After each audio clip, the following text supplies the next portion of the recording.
Okay, good evening, everyone. I want to call the May 6, 2025 City Commission regular meeting to order and ask for a roll call. Mayor Weinberg, Here. Commissioner Ain, Here. Commissioner Blatchman, Here. Commissioner Bloom, Here. Commissioner Friedland, Here. Commissioner Cruz, Here. Commissioner Orlinsky, Here. Mr. Pegues, Here. and Mr. Myers. Here. You have a quorum. Thank you. We're honored this evening to have members of the United States Coast Guard. I would ask if they could come forward and lead us in the Pledge of Allegiance. Please stand if you can. Don't stand. Don't stand. I'll announce why. Whenever you're ready. Allegiance to the flag of the United States of America and to the republic for which it stands, one nation, under God, indivisible, with liberty and justice for all.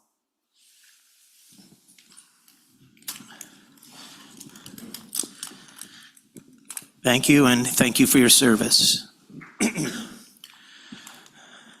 If you notice that that Vice Mayor Friedland remained seated, it was not a protest. Unfortunately, she tore her Achilles tendon, and she's post-surgery and was offered the opportunity to appear by Zoom but refused. So, bravo. I hate the fact that, having said that, your time as vice mayor is over. We rotate every 6 months on the vice mayor, and I'm pleased to announce that pursuant to resolution number 2022-14, our vice mayor for the next 6 months will be Commissioner, now Vice Mayor, Cindy Orlinsky. Congratulations. Former Vice Mayor Friedland, your administration was amazing, unbelievable the last 6 months, just incredible. You have big shoes to fill, although right now you only have one shoe to fill, actually. Sorry, could not resist. Okay. Dad joke. Dad joke, yes. Item 4 already. Any deletions or additions, Mr. Manager, to the agenda? There are none. Okay. I'm going to ask for any reports from any of my commissioners, but I do want to say, before I forget, in advance to all the moms out there, happy Mother's Day, which is May 11th, and thank you to our considerate clerk and mom for providing our moms on the dais with beautiful flowers this evening, which are now, I think, in the back room, but that was very thoughtful. Thank you very much. So who would like, I think Commissioner Bloom. Thank you, Mr. Mayor. I'd like to begin by highlighting a recent special event that took place here at the Government Center, hosted by the Aventura Police Department. It was Take Your Child to Work Day. This initiative offered our young visitors a unique behind-the-scenes look at the exceptional work that our officers do each and every day. The kids were officially sworn in as junior officer ambassadors, and they experienced a series of engaging demonstrations, including a close-up of the K-9 unit, which is my personal favorite, Marine Patrol operations, an inside view of our 911 dispatch center. The kids also had the rare opportunity to observe our SWAT team and our bomb squads up close. So it was very exciting for the little ones. This experience was designed to inspire the next generation and to provide them with a deeper understanding of the meaning of public service, protection, and community dedication. So a heartfelt thank you goes out to all of our officers who helped make the day both educational and unforgettable for the kids. One other thing, if I may, please mark your calendars. I am partnering with the Aventura Police Department with the Economic Crimes Unit to host a very important town hall on June 4th. So please save the date, June 4th, right here. We'll be covering fraud and identity theft and how you can safeguard yourself and your loved ones. We'll be getting insight from two of Aventura's finest, Detectives Seeley and Marquez, who have over 36 years combined experience and who are also sworn federal task force officers who have successfully prosecuted numerous complex fraud schemes. It's going to be really informative and eye-opening, so whether you're young or old, if you're on Venmo, if you're on PayPal, if you're on a computer, if you're on your phone, this is a meeting that you don't want to miss. Thank you. Other reports, many other commissioner? Yes, go ahead, Vice Mayor. How did that sound? That sounds good. So we hosted, as the city, our initiative to, well, it's myself and Commissioner Blotchman,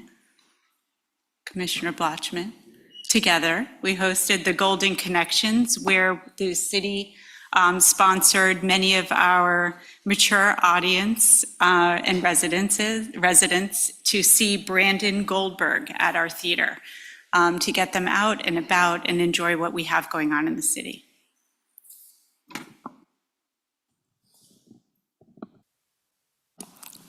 Yes, thank you. It was, I did not attend that event, but I heard that it was magnificent. I was out of town. Out for our schools, and it's random, and we have well over 1,000 Aventura residents, students on the waiting list. We don't have the capacity. We're a victim of our own success. So we will build a new school, and we will have a separate elementary, middle, and high school. We will hire a superintendent, and we will have an outstanding, even more outstanding than it is now, school system. We're going to have graduation in a couple of weeks, and I'm telling you that this is the third graduating class in our high school. It usually takes years to develop a pipeline to the fine universities. The principal will correct me if I'm wrong, but I think about half of our graduating class is either going to Florida State University or the University of Florida on a full ride, ladies and gentlemen. They've earned it with bright futures and the Florida prepaid, and these are very difficult schools to get into. We also have representatives of, the Ivies also, if you're still a fan of the Ivies, but we have students that have gotten into places like Yale University and similar universities. So it's only going to get better. It's only going to make people want to live in Aventura and start their families even more. It's going to raise your property values. There's really no downside whatsoever to having the most outstanding municipal school system in the state of Florida, which is absolutely, if we don't have it now, we are well on our way. I guarantee you we will have it. So good days, good things ahead. I want to thank both principals that are here tonight for all their hard work and coming to the end of another very, very successful year. Thank you.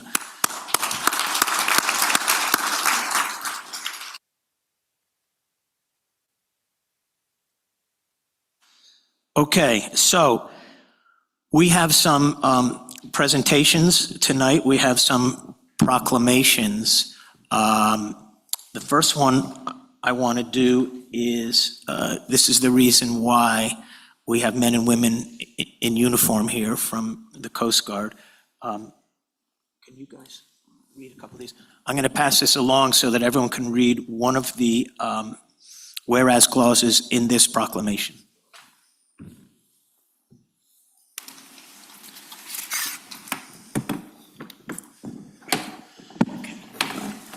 Whereas numerous residents and tourists participate in exercise and recreation in the waterways throughout the city of Aventura, and whereas the sport of recreational boating can become dangerous when boaters or passengers fail to practice safe boating techniques, and whereas approximately 650 people in the United States lose their lives each year in boating-related accidents, and it is estimated that 75% of those lives could be saved by wearing a life jacket, and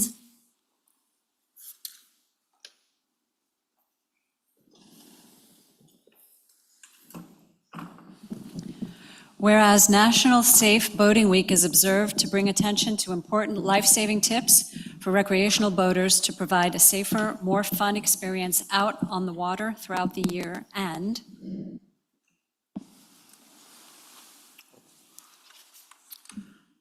whereas the City of Aventura supports efforts to encourage boaters and passengers to wear life jackets and to take a boating safety course to gain the knowledge and skills to reduce human error while operating a boat. Oh, goes back. I get the last one. Now therefore, be it resolved that I, Howard Weinberg, as mayor, and on behalf of the City Commission of the City of Aventura, do hereby proclaim May 17th, 2025 through May 23, 2025 as National Safe Boating Week in the City of Aventura. I'd like to present that if the Coast Guard wants to come forward, anyone wants to speak. While you're coming up, let me just say, I guess we only have to go back as far as, I think, yesterday to see the Coast Guard rescuing, I think there were 31 people on a boat that holds 16, if my math is correct. Fortunately, no lives were lost and nobody was injured, but we had some terrible, terrible tragedies this past year. One of which was a funeral that I attended, but this is after we had National Safe Boating Week proclamation last year, and in that 12-month period, there were injuries and there were deaths. We have to keep being vigilant, and you men and women hopefully can keep pushing the issue while you're doing your very brave work. So I'll turn it over to you, and then I'll ask you to come up here so we can present you this and take a picture, please. It's a privilege to be here to accept this proclamation designating May 17th to the 23rd as National Safe Boating Week. The United States Coast Guard and the United States Coast Guard Auxiliary are committed to boating safety. We do that through public education, through program visits, through vessel safety checks, and many, many other ways that we do that. The National Safe Boating Council does designate the first week prior to Memorial Day as National Safe Boating Week. They do that as around the world, around our country, it is the kickoff to the boating season, whereas we have boating season all year round. We do it to encourage life jacket wear and to encourage safe practices on the water. It's a privilege to be here tonight to count Aventura as a partner in the recreational boating season. Thank you.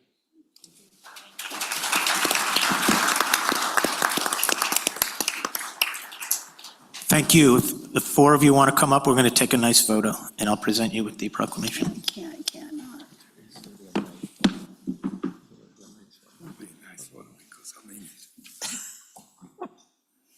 He didn't say that.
The next proclamation, I'm not going to read through the whole thing because our wonderful clerk doesn't want me to. But I can tell you that municipal clerks make life so much easier for people who sit in these seats. And we have the best, the absolute best. I'm not ashamed to tell you that when I was a commissioner, how many years ago was it, Elisa? 10 years ago, when I was a younger commissioner, we stole our clerk from Bal Harbour. I'm very, very proud of that. And it was a great move. We have the best. So it just so happens that Municipal Clerks Week is upon us. So let me just read the last part of it. In the city of Aventura, now therefore be it resolved that I, Howard Weinberg, as mayor, on behalf of the City Commission of the City of Aventura, do hereby proclaim May 4th through May 10th, 2025 as Municipal Clerks Week in the City of Aventura, and further extend appreciation to our municipal clerk, Elisa Horvath, MMC, and to all municipal clerks for the vital services they perform and their exemplary dedication to the communities that they represent.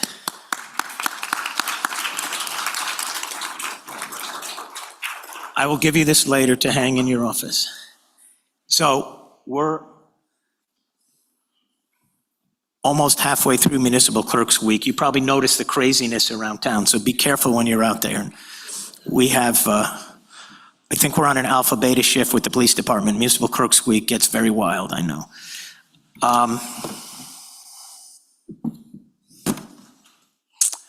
Next, and where is, I want to introduce for you, well, let me also say this to you. Okay, let me introduce to you, point out to you that we have our Consul General from Israel here, Mor Stabinsky. Mor.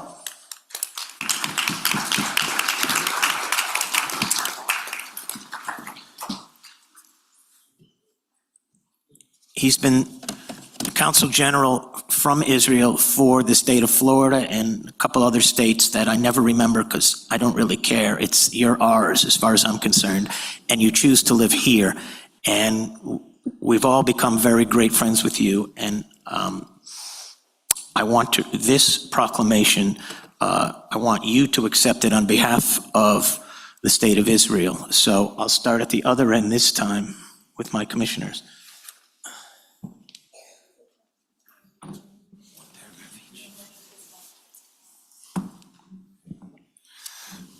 Whereas on May 14th, 1948, Israel's first Prime Minister, David Ben-Gurion, publicly read the Declaration of Independence of Israel, and every year this event is commemorated on Israel's Independence Day, also known as Yom Ha'atzmaut, and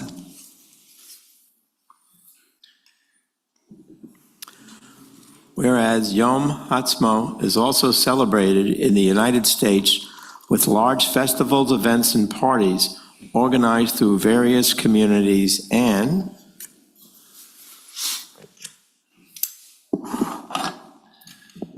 whereas during this celebration, the Speaker of the Israeli Parliament, or Knesset, makes remarks on Mount Herzl with a dramatic televised presentation for all citizens of Israel, and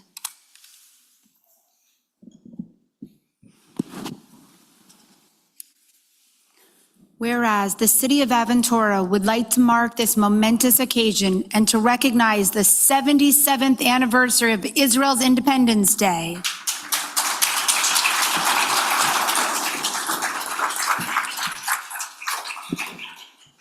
Now therefore be it resolved that I, Howard Weinberg, as mayor, and on behalf of the City Commission of the City of Aventura, Florida, do hereby proclaim retroactively Thursday, May 1st, 2025, as Israel's Independence Day in the City of Aventura. Mr. Consul General, please.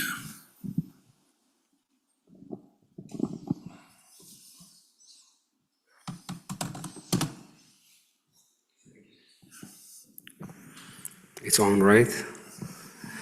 Well, I am also the Consul General for Kansas and Missouri, so the alternatives are Topeka, Kansas, and Jefferson City, Missouri, which I love, but Aventura is a home, and it's a home first and foremost because of you guys.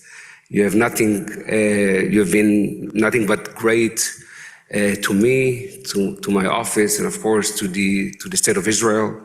This is truly being here in Aventura and in general in South Florida. It's been home away from home. We can be here, we can be, and unfortunately this is not the case in other places in the world, including this country. Over here we can be proud Jews and proud Israelis, and just in the last couple of days I've been riding a big bike in the streets of Aventura and in South Florida, carrying a big Israeli flag, which is probably a nightmare for my security, but nonetheless, it is a great source of pride. So thank you very much for everything that you have done for me, for us. And on a personal note, so you may know this may be my last appearance in front of this commission as Israel's Consul General. Not yet sure, but maybe. And from the bottom of my heart, thank you for everything. That's all. Please come up for a photo op and we can present you with this. I do want to say that later this week, we'll be celebrating the 1-year anniversary of the signing of our sister city agreement with Modin, Israel, and the mayor of Modin, Chaim Bibas, will be back here to celebrate. Maor, you were instrumental. Without you, that wouldn't have happened. That's the city where we donated an ambulance, a advanced life support ambulance, and it says on it, from the people of Aventura to the people of Israel. It's in Modin, it's in use, and the very first week, you probably heard me say this a million times, but the very first week of service, that ambulance, inside that ambulance, a baby was delivered. A new life was born in Israel in the ambulance that is from all of us to them. So it was a really wonderful thing.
And I just want to recognize here that we have with us Alexis Mosley from County Commissioner Mickey Steinberg's office is here tonight. And this next proclamation is something that's very important to the city of Aventura. I'm going to pass this along again to be shared by my commission, starting with the Vice Mayor.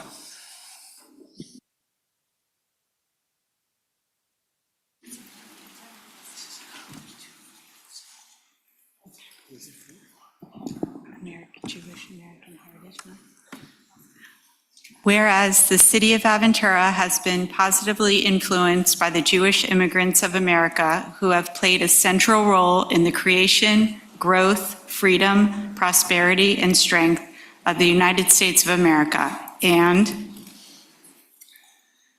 Whereas our City of Excellence is home to a significant Jewish American population, including the Consul General, that has helped to define America's character and values through the infinite value of every human life and the importance of education in the lives of children. And Whereas the state of Israel is now celebrating the 77th anniversary of its modern founding and its emergence over the last few decades as a beacon of freedom and prosperity, and a world leader in technology, agriculture, water conservation, medicine, and all manners of innovation, and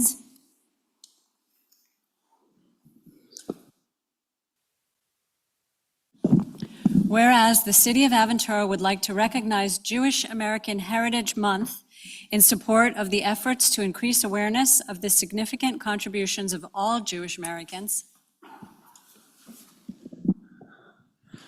Now therefore be it resolved that I, Howard Weinberg, as mayor, and on behalf of the City Commission of the City of Aventura, do hereby proclaim May 2025 as Jewish American Heritage Month in the City of Aventura. I believe we have representatives to receive this proclamation. If you're here, come forward, or else we will send it to you. Come on up from, I believe, the Jewish Federation. This is a wonderful, nice young man, David Lviv, who represents our Jewish Community Relations Council and our Greater Miami Jewish Federation. Welcome, David.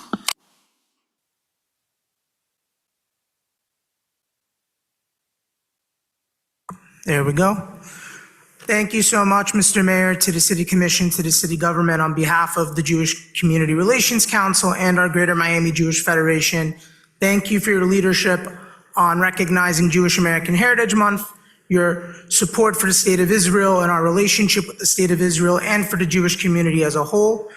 This is an opportunity not only to commemorate the contributions of American Jews, but to highlight and underscore the vibrancy of the Jewish communities we find here in South Florida, especially here in Aventura. So thank you so much. Thank you. Come on up for a photo op, and I just want to say that we have two of these proclamations. The second one we'll be presenting to the Combat Anti-Semitism Movement, CAM. They are responsible for hosting the mayor's conferences, the mayor's summits to combat anti-Semitism, which I've attended 3 of them. Very, very effective, very wonderful organization.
Okay. One more proclamation. This one is, it's really near and dear to my heart because most mornings I put on the weight vest and the weight gloves and I walk to Moe's Bagels to sit outside and drink my decaf. And every morning when I'm there, I see probably the best son in the world who takes his mom to breakfast every morning.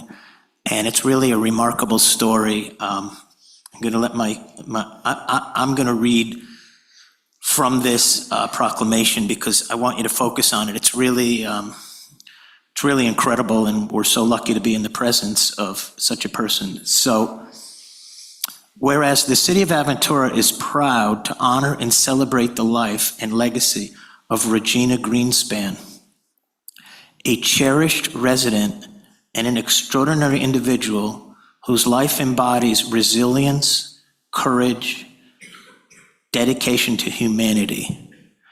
And whereas Regina Greenspan was born Who's paying attention?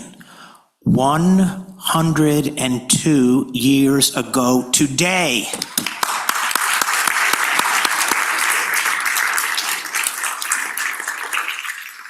Mazel tov. In the Warsaw district of Praga, and during her teens, was forced into a labor camp during the Holocaust, a horrific period that she survived with strength and unyielding spirit. And whereas in 1947, seeking freedom and a new beginning, Regina immigrated to Ottawa, Canada, and later to New York, continuing to rebuild her life with grace and generosity, and moving to South Florida, where she has continued to inspire all who know her. And whereas Regina has devoted her life to helping others and has made it her mission to educate future generations about the atrocities of the Holocaust, ensuring that history is never forgotten and that its lessons endure. Whereas the city of Aventura recognizes Regina Greenspan on her 102nd birthday.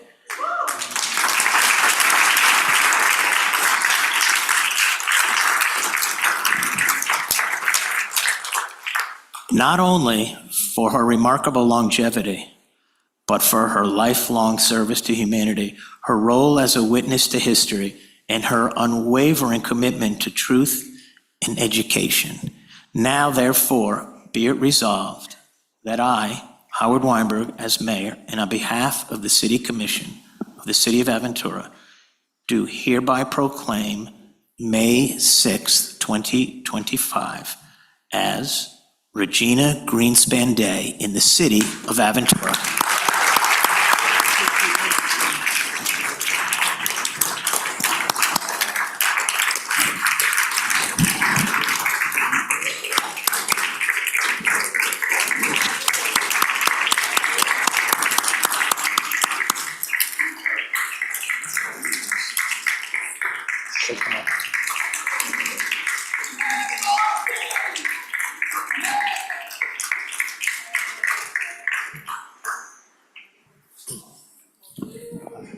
Please. Mr. Mayor and the, oh, thank you. Oh, yeah, Mom? No, she's good. You could just say thank you for my special day. Here. I'd like to thank you for this special day. I will never forget. And I pray to God, never will happen again what I went through to nobody. Freedom. We need freedom. Let's hope for the best.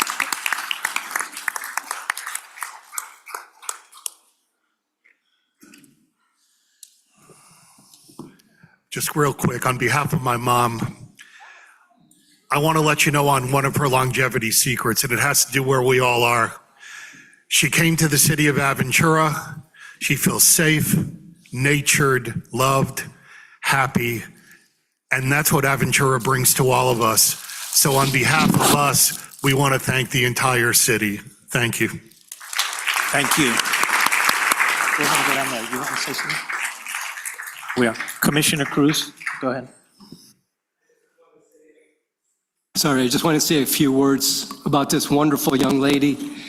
Regina, you're a hero to all of us. You embody what's best, not only about the Jewish people, but humanity. And, I can tell you stories because she comes to Mo's every morning. And I do a lot of events in the back room for Israeli and pro-Israel organizations. She's always there, so I always ask her to come to the back and speak and address the audience that I have normally 30, 40, 50 people. And she comes over and she tells her story and she inspires everybody she touches. So it's really appropriate that we're celebrating your birthday. Now, as we finish the week between Yom HaShoah, the commemoration of the Holocaust Remembrance Day, Yom HaZikaron, the Memorial Day in Israel, and Yom Ha'atzmaut, where we're celebrating Israel's 77th birthday. And as we go through the challenges that we face, Israel and we as a Jewish people, and people in the Western world in general, it's important that we never forget what happened during the Shoah, during the Holocaust, what happened on October 7th, and no one can remind us that better than you. So you should live to be 120 in good health. And I also want to say one more thing, because my mom was also a survivor from Poland, Zichrono Libraha, from Warsaw. So I want to quickly say something to you also. I want to sing something that's never been done in this commission before. I'm going to sing to you Happy Birthday in Polish. How's that? 100 lat, 100 lat, niech żyje, żyje nam. 100 lat, 100 lat, niech żyje, żyje nam. Niech się raz, niech żyje, żyje nam. Niech żyje nam. Sorry about the voice.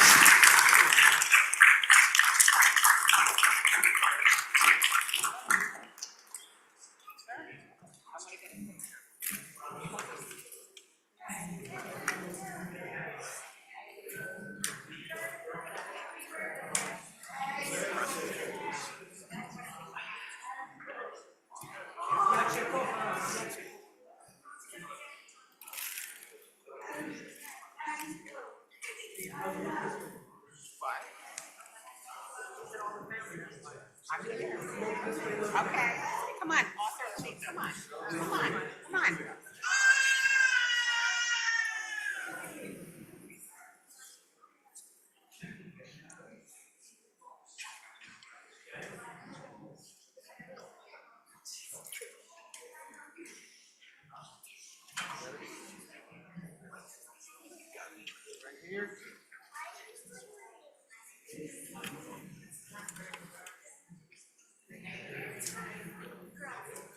Girls, you can sit by these police officers, I promise they don't bite.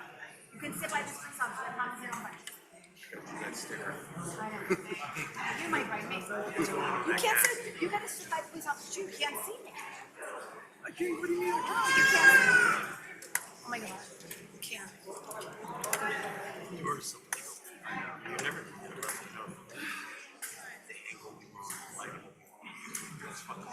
Why did that thing get in the way? Why did you move?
Okay, so we're going to switch generations here now.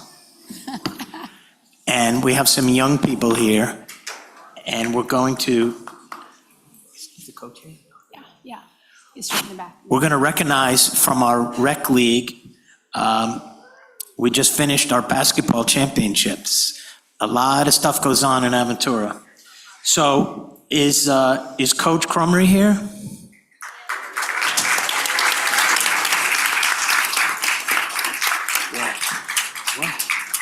handing them off. Come on up, Coach.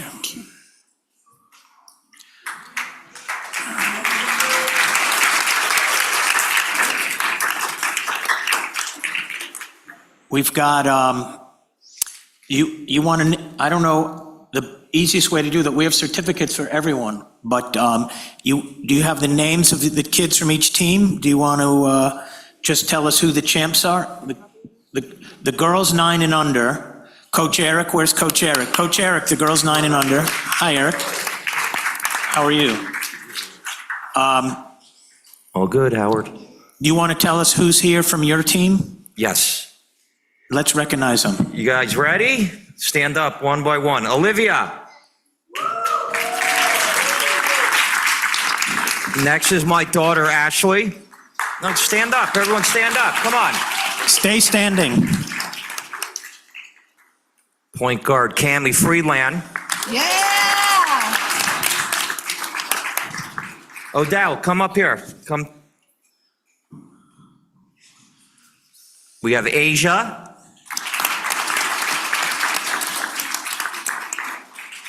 Valentina. Okay. Girls, congratulations. Coach, give them their certificates, and then we're going to, once we've named everyone, we'll do a gigantic group picture, okay? Coach, stick around. Coach Crumry. Is Coach Dillon here? He sure is. Come on up, Coach. Hey, Heat, come on up. 8U Heat, come on up. Boys 8 and under. Coach, you want to tell us who's here? You want to name names? Yes. How's everybody doing? You guys come on up. Oh, thank you so much. Okay. So for the 8 and under Heat champions, we have, where is it? There you go. Come on over. We got Yanni. We got Alex. Uriel.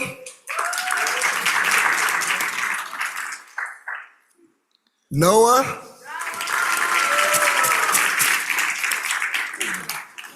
Maxie. And Enzo. All right.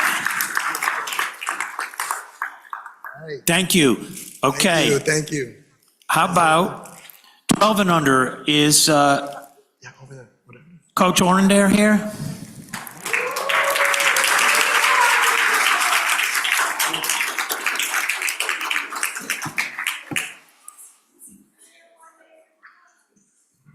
Okay, so Coach O was with the 12U Knicks, ages 9 to 12. Okay, let's hear their names. Who's here? Good evening, everyone. Knicks, you want to come on up?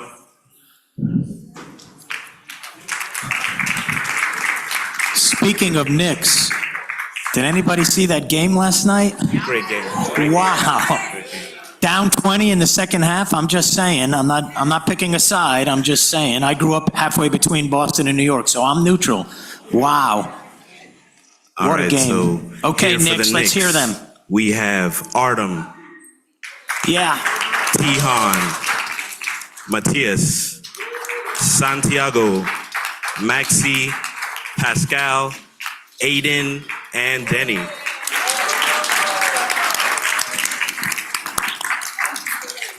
All right. So here's what's going to happen. We're going to come down there. All the basketball players, we're going to line up all along here. It's going to be a gigantic picture. And I want to say before we do it, Kimberly Merchant, who is in charge of making sure that all of our recreational activities are fun and healthy and engaging and a wonderful learning experience. It seems like it worked out pretty well with basketball, right? Everyone, all you kids had fun? I really cannot hear you. Did you kids have fun? Yeah. All right. Kimberly, will you come up for the picture as well, please? Yeah. Oh, and it seems that one of the players has a mom that's up here, so I think she wants to say something. I want to welcome all of the Aventura recreation players to the White House of Aventura.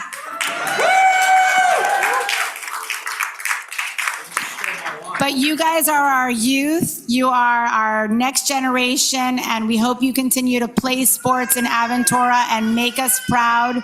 We love it, keep it up.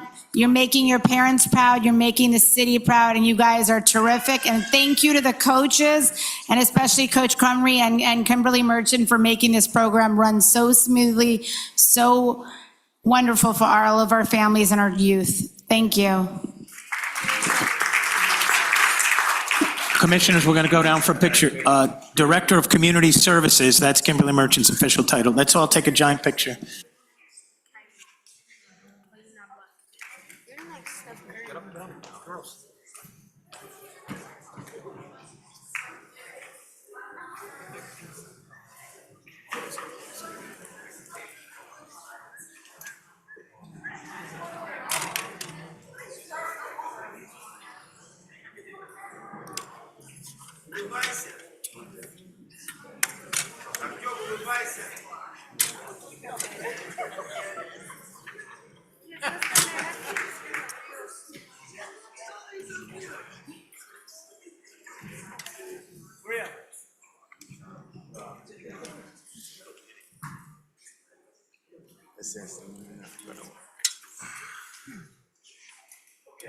All right, guys, what we gotta do is try to bring it in close, tighten it up.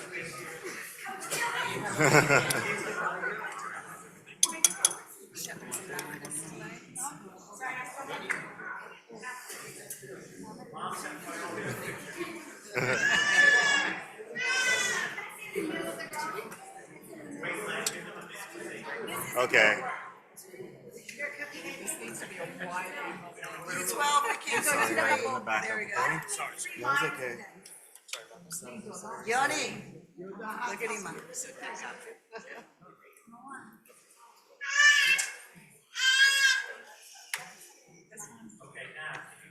Let me see. Why don't you go in the front? Girls, go in the front. Yeah, no, it's too wide. Yeah, too wide.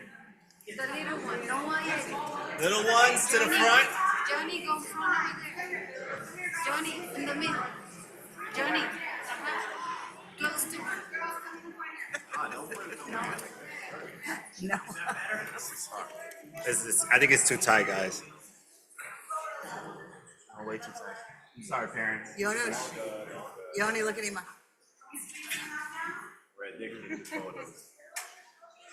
Look at this. Mayor, we might have to do it outside. It's too tight because I have this in the middle and I can't see even the little ones here. Okay.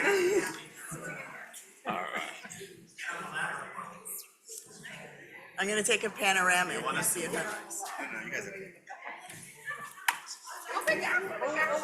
Oh no, Rachel's down. All right. Hey, kids, everyone look at me. Right here. Yeah. Champions! Champions! Yeah! Champions! Tell the guys, good. Noah.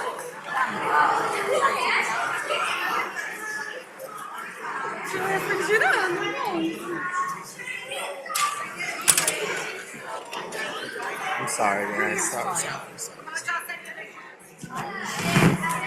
Finds a beads. Here, at the end in the white suit. The watch me.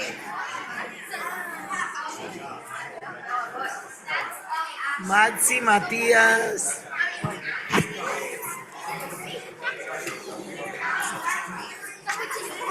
Madsi, colócate ahí con el jardín.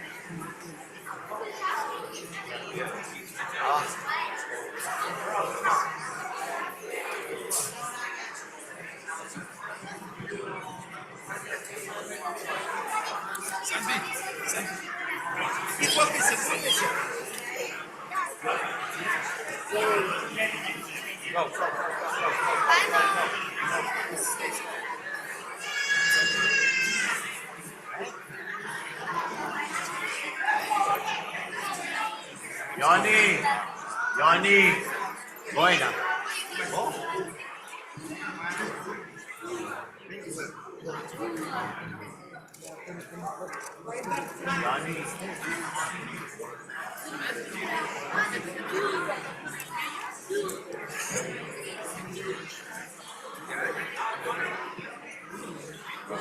Andy down. That's it. Oh, that's it. Well, you want to. Yadi, congratulations. Ah, what a good day it was. Here?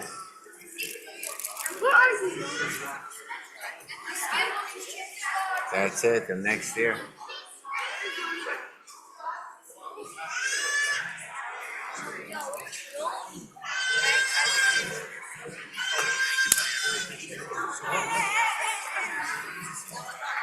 The next season starts in September. Are you gonna sleep in? It depends. It's the end zone. See the center or my sons are center? They're both center. They're both. Very good, very good. Okay, for sure, yeah. That's it. It's 3 a.m. in the morning. Actually, that's it's. I want to see if there's other kids that will still. Otherwise, we can work out a schedule. Come, guys.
Okay.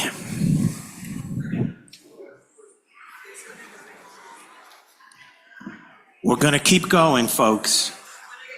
There's always so many people to thank and to honor and to recognize. Is David Furman here by any chance?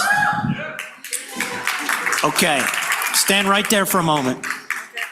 David is the Miami Herald, Miami-Dade Monroe County, spelling bee, second place finisher, David Furman. Thank you so much. You tell us what grade you're in and where you go to school.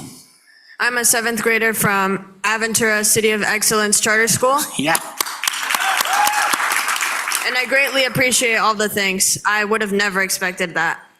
So I want you to come up here for a photo opportunity, and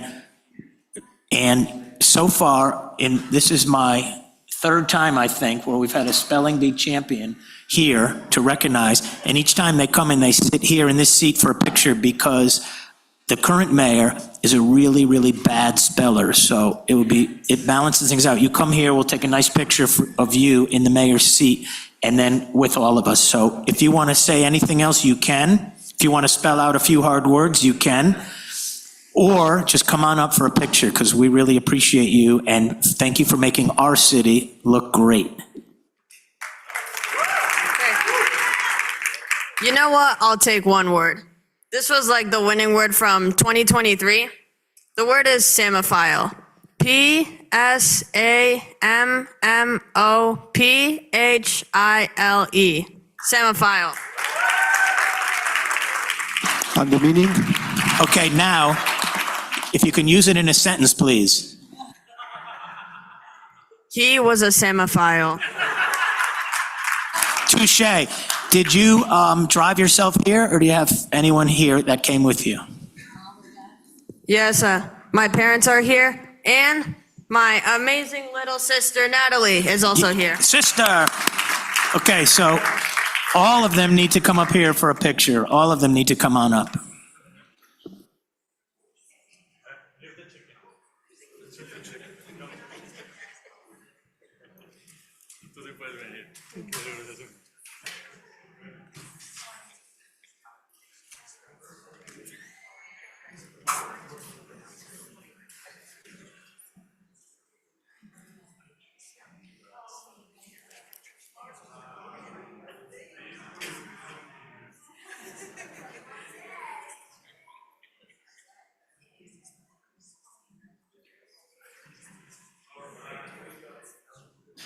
Let me read this certificate of special recognition presented to David Furman in recognition of your perseverance and achievement in placing second in the Miami-Dade Monroe Division of the Miami Herald Spelling Bee. The City Commission of the City of Aventura applauds your accomplishment. Presented this 6th day of May, 2025, signed by Howard Weinberg, Mayor.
Okay, that was fun. I think our schools have some teacher recognitions, if I'm not mistaken. So why don't we start with ACES? And Anna, do you want to come up and tell us about our great teachers? I'm going to go this way because I don't like to have my back to anybody. I'm here to honor our wonderful teachers. And so we, every year, have our staff awards, and we recognize 4 teachers. We only have 3 today, but that's okay. We do a K-5 Teacher of the Year, a 6-8 Teacher of the Year, a Excellence Award, which goes to a staff member who isn't a teacher but supports our students. And then we also have our Rookie Teacher of the Year, who is a teacher who may not necessarily be new to teaching, but who is new to ACES. And so, like I said, I have 3 of my 4 here present today, and I will call them up and you can cheer loudly for them. So, first and foremost, I have my K-5 Teacher of the Year, Miss Michelle Marquez.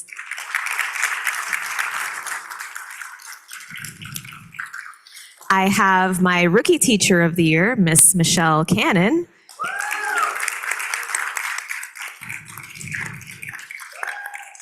And it would be funny if my 3rd teacher's name was also Michelle, but it's not.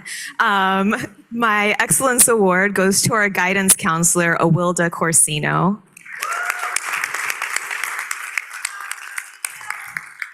And so again, these, our teachers are incredible, and it's always so hard to choose who's going to be honored with these awards. And it is voted on by our staff, and so our staff does choose who gets to be recognized. And so we have a lovely group of ladies up here. Thank you, guys. Thank you. I have certificates for all of them. Will you bring them up? We'll take a picture with all of them, along with you, Ms. Principal.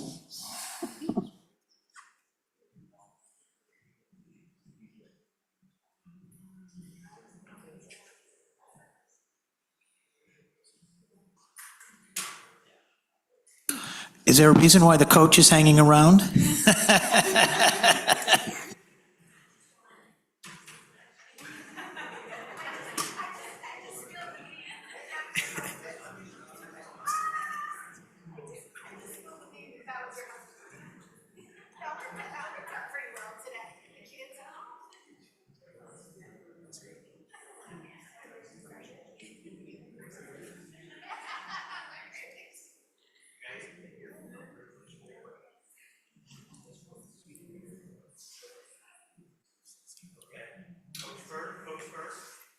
Thank you. Thank you. All right, 1, 2, 3. Perfect. Thank you. All right. Here.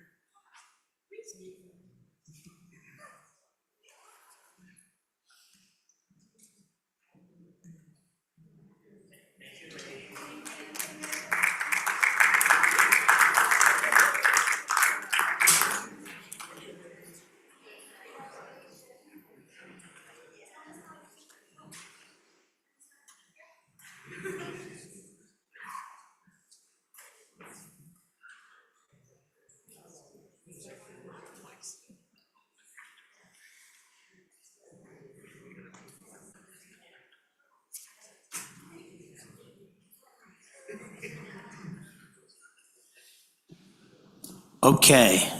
For the high school, Jeff, Dr. McKee. Thank you. Appreciate this opportunity to share amazing news about our rookie teacher of the year. But first, I must say I thank you all from ACES. We get students who love school and they love their teachers. They communicate wonderfully. They're very intelligent and they just accomplish great things. So you make it a lot easier for us to do our job. David and Natalie, we're looking forward to having you at Sofer High in a few years. You guys seem like amazing young people and your family's super supportive, so that's wonderful. Joseph, come on up. This is Joseph Levy. He is a first-year teacher with us. He teaches advanced placement.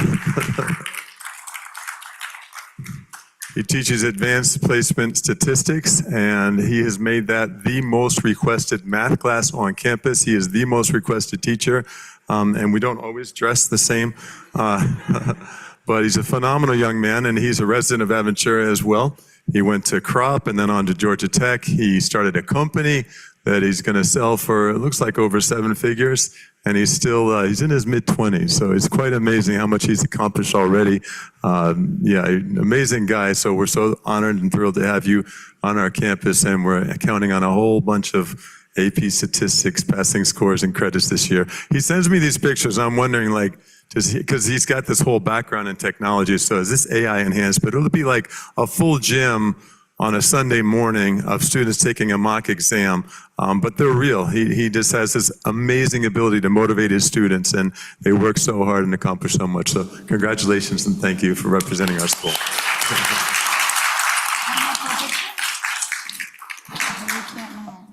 I'd also like to commend Joseph, which I've known since he was a kid.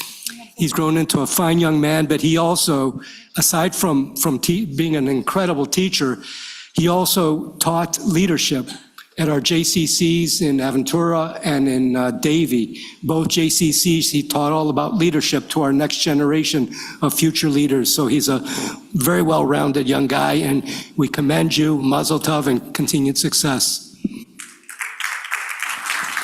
Come on up. Come on up for a picture. If you want to say anything, you're more than welcome to. Otherwise, okay, come on up.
Okay.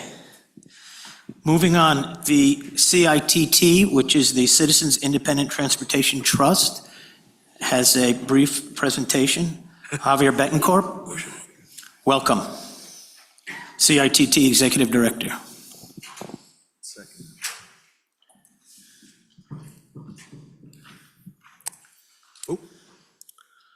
Somehow got advanced here. Right. Good evening, Good evening. Mr. Mayor, Madam Vice Mayor, Commissioners, Javier Betancourt, Executive Director of the Citizens Independent Transportation Trust. And with me today is our Municipal Program Manager, Mariana Price, who works with your team and all our other cities in Miami-Dade County on a regular basis. We both, prior to this job, were working at the city of Coral Gables. And so, you know, we understand municipalities, we understand all the good and hard work you do, and so we commend you for that. And by the way, this is now probably the 30th city we've done this presentation at, but, and I say this sincerely, this has been the warmest reception with the best energy of any commission we've been at. So whatever you're drinking here, keep drinking and keep it up. Apparently, soon what we'll be drinking is non-fluoridated water, from what I understand. No comment, sir? Okay, so who are we and what do we do? So if you went to the voting booth about 20 plus years ago, you were presented with this language, and it asked the good residents of Miami-Dade County whether they would increase their sales tax from 6.5% to 7% to fund a series of transportation projects or programs called the People's Transportation Plan. If you notice the last line in that sentence, the voters also were asked to create the Citizens Independent Transportation Trust, our organization, to oversee those funds and make sure they were spent appropriately. So that ballot measure passed. We have been now collecting that surtax for about 22 years.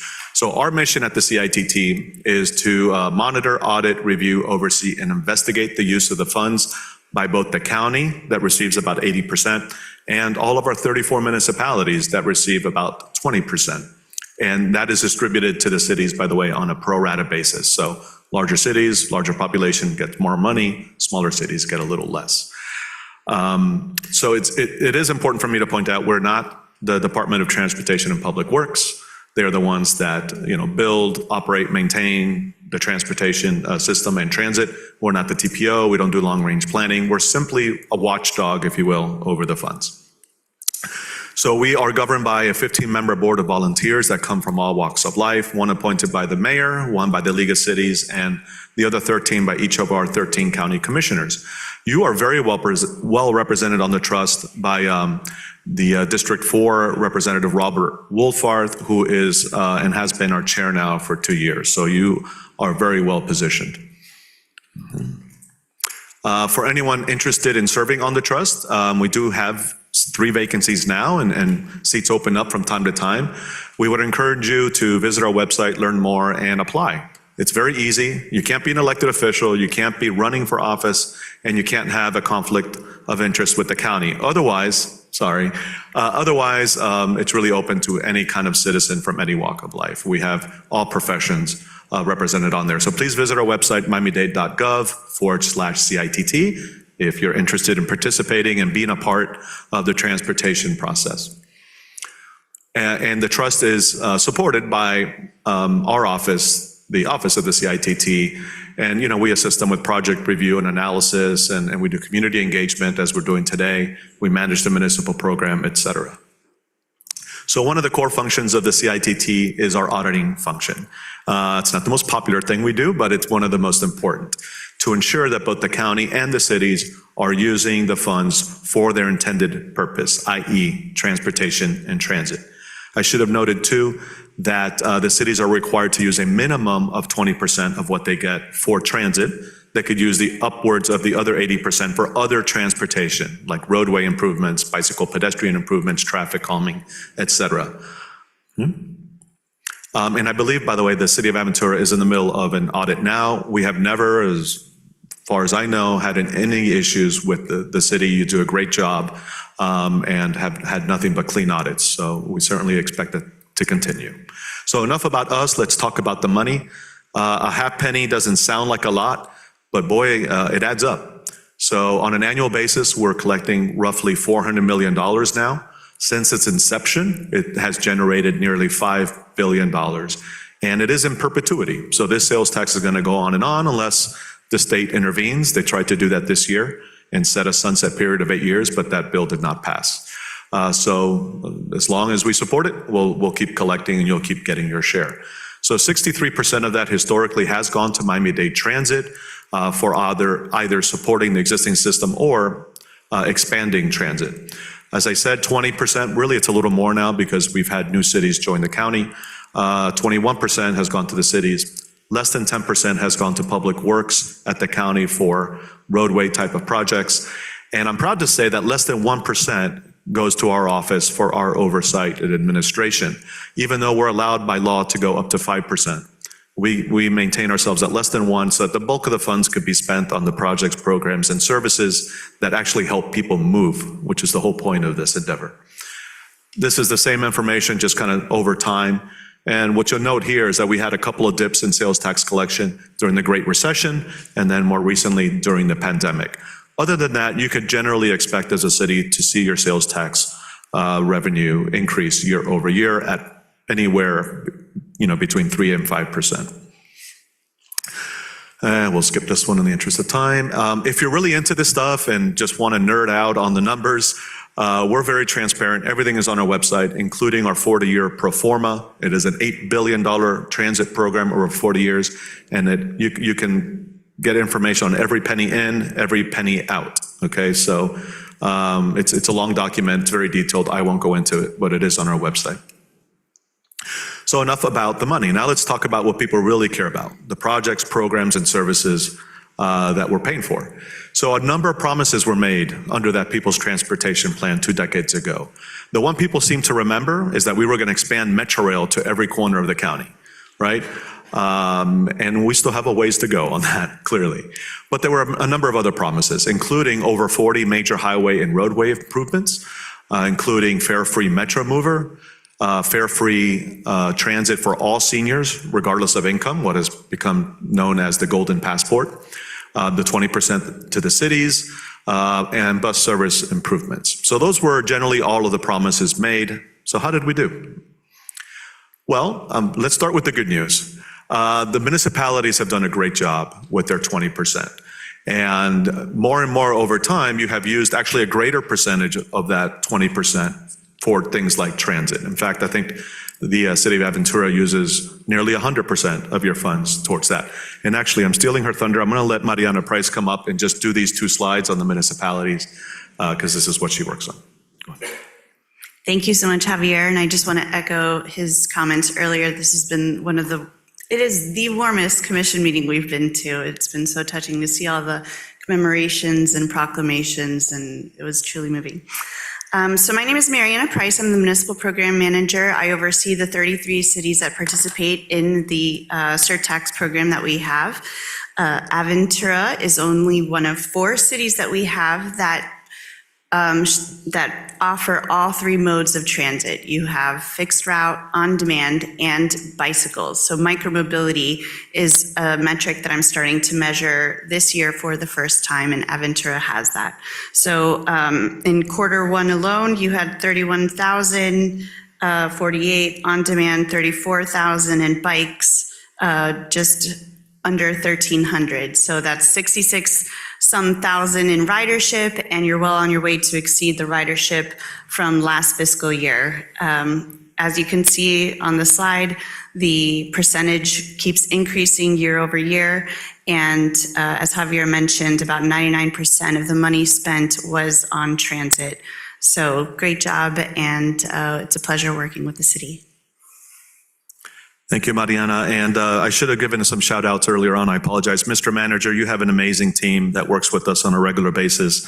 Melissa Cruz, Jake Osman, Brent Rogers, and Sarah Simpson are fantastic, wonderful professionals, and a pleasure to work with. So kudos to them and to you for your leadership.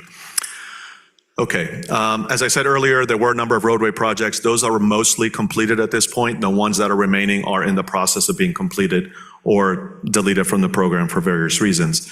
I will note, as these projects are done, we are discouraging the county from adding more roadway projects into the plan because we really want to focus our remaining dollars on transit. That is where we're furthest behind. That is where we can meet the future needs of our community. Okay. That being said, one kind of quote-unquote roadway project we are supporting at a very significant level is what we call advanced traffic management system technologies. It's a fancy word or fancy term for smart signals. So our traffic signals throughout the county are antiquated. They're basically on just, an old-fashioned timer. There's no reason why they can't be smarter and adapt to existing conditions. And so the county is working to implement the last two phases of this program, which would essentially allow people to get through intersections faster. And in phase one, which was the pilot project, they demonstrated that it saves people anywhere from 10 to 20%, which is a significant time saving over time. But as I said earlier, we really want to focus on transit. That's not to say that there haven't been transit investments. We have paid for completely new fleets across the system. So new Metro Rail, new Metro Bus, new Metro Mover. Well, the Metro Movers are starting to show their age again. Obviously, the cities have, invested significant dollars in your municipal shuttles and increasingly on-demand service. And we've also invested in commuter rail, so Tri-Rail to downtown, for instance. And near to you here, the Brightline stations. We invested dollars in both the Miami Central station in downtown and, of course, the Aventura station. I think we put in about $70 to $80 million. Okay.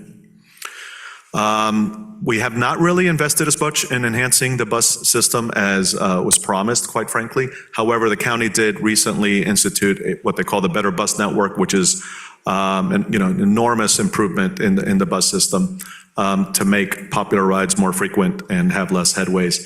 We know that there have been issues with this. There are some communities where routes were taken away or where stops were taken away in order to make it more efficient. But the county is adapting to feedback. So if you have had issues, if you've heard from your constituents that they have had issues with these changes, please contact the transit department. They are making changes to address those concerns. I'm happy to connect you if you're not already in touch with them. There was one extension of Metro Rail that was made, and that was the extension to the airport. So that's wonderful. And, not every major city in the country has a rapid transit connection to the airport. So we're proud of that. Unfortunately, that was the only expansion of Metro Rail that actually took place of the 6 or 7 that were promised. But now we're working towards that again. Enter the SMART plan, which I'm sure you've heard of. It's the Strategic Miami Area Rapid Transit Plan. And it promises to expand rapid transit to practically every corner of the county. However, it's not necessarily going to be Metro Rail. Since 2002, there are a lot of new and exciting technologies that help to expand rapid transit at a fraction of the cost. So the 6 corridors are the South Corridor, Beach Corridor, East-West Corridor, Kendall Corridor, Northeast Corridor, and North Corridor. So the South Corridor is under construction. If you've ever driven down from Dadeland to Florida City, so the exact opposite corner of where you are, you'll notice this being built along South Dixie Highway. And the good news is this is slated to open sometime this summer, July, August, maybe September. And it is bus rapid transit. However, it operates very much like a train, level platforms, prepaid fares, gate arms that are going to come down so the buses could get through the intersection without having to stop. So we're very excited about that. The Beach Corridor is currently slated to be a Metro Mover from downtown Miami to Miami Beach along the MacArthur, and then also a leg up 27th Avenue towards the Design District. This is still in planning, design, and engineering. The East-West Corridor was going to be BRT along State Road 836. However, the county has taken a step back and is reevaluating that. It's looking at the potential of commuter rail on the CSX lines that exist there now, or potentially even Metro Mover on Flagler Street. So that's still also in planning, design, and engineering. The Kendall Corridor was also slated to be BRT, bus rapid transit, but again, this project has been kind of set aside while they try to learn from the BRT systems they are implementing. The one you're probably most excited about is the Northeast Corridor. It obviously serves this community. So we all know about Brightline, and it's a great service, but it's not transit. It's intrastate passenger rail. It's not at an affordable fare that workers can use on a regular basis. So the idea is to complement the wonderful Brightline service with an actual commuter rail service, something more like Tri-Rail. And so we've already built those 2 stations that will help accommodate that service in the future, Aventura and Miami Central. That will now be joined by 3 or 4 additional stations in between. The good news is we have committed our local funding for this. The state has committed funding. And the previous administration at the federal level has also committed funding. It remains to be seen whether the current administration will honor that commitment and whether Congress will ultimately approve it. But we are hopeful. I'll be flying up there with the Greater Miami Chamber of Commerce in 2 weeks to advocate for that. We encourage you to also advocate to make sure that the federal funding comes through for this project. The North Corridor is the one that is slated to be Metro Rail along 27th Avenue to the Broward County line. Because it's Metro Rail, it is by far the most expensive, which means it is going to be the hardest to achieve. The funding commitment is not there, but that's also in planning, design, and engineering. We've invested in several parking ride facilities. We need more money. Sorry to make everyone hungry there. We're focused on first, last mile solutions. So it's great to build out these corridors, but then how do you connect people to them and from the stations to their communities? So bicycle, pedestrian, mobility, on-demand services like your freebie, for instance. Enhancing county and municipal connectivity is extremely important. We don't have one transit system in Miami-Dade County. We have 35. We have Miami-Dade Transit, we have Brightline, we have Tri-Rail, and then we have 30 plus cities doing their own thing. So we're really kind of stepping in and trying to get everyone to connect better, physically and via technology. Improving the customer experience is important. You can build whatever you want, but if you don't maintain it, if it's not clean, if it's not safe, if it doesn't perform well, people aren't going to use it. So really improving the customer experience is important. And finally, community engagement. The reason I'm here today and have traveled throughout this county giving this presentation is people deserve to know what's happened with their half penny sales tax. The good, the bad, and the ugly, right? Information is power. So as part of that, we did launch a CITT Ambassador Program. We also want to hear from the riders of the system what they're experiencing to make sure that the investments we've been making on their behalf are being well maintained. So we're looking for regular riders of the system to sign up to be ambassadors. They provide their feedback via an app. They get points every time they submit that feedback, and they can exchange those points for rewards, free Uber, free Lyft, discounted transit, et cetera. So if you're interested in serving as an ambassador, please visit our website and apply. We're at 200 ambassadors now. We want to get to 300. And last slide. I also launched a podcast a couple years ago, and I've had all sorts of elected officials and transportation agency officials and members of the writing public and community leaders on there to talk about transportation and issues that intersect with transportation, land use, economic development, housing, you name it. So I would invite you as officials of the city of Aventura to be a guest on my podcast. It's called Mobility Matters. It's filmed live out of South Miami every other Thursday from 9:30 to 10:30. So please, Mr. Mayor, or any of you, if you'd like to be on, I welcome you. With that, I'll end my very long presentation. I apologize, and would be happy to answer any questions you have. Thank you very much, Javier. Thank you. It was an excellent presentation, but you had me at warmest city, so. I should have stopped there.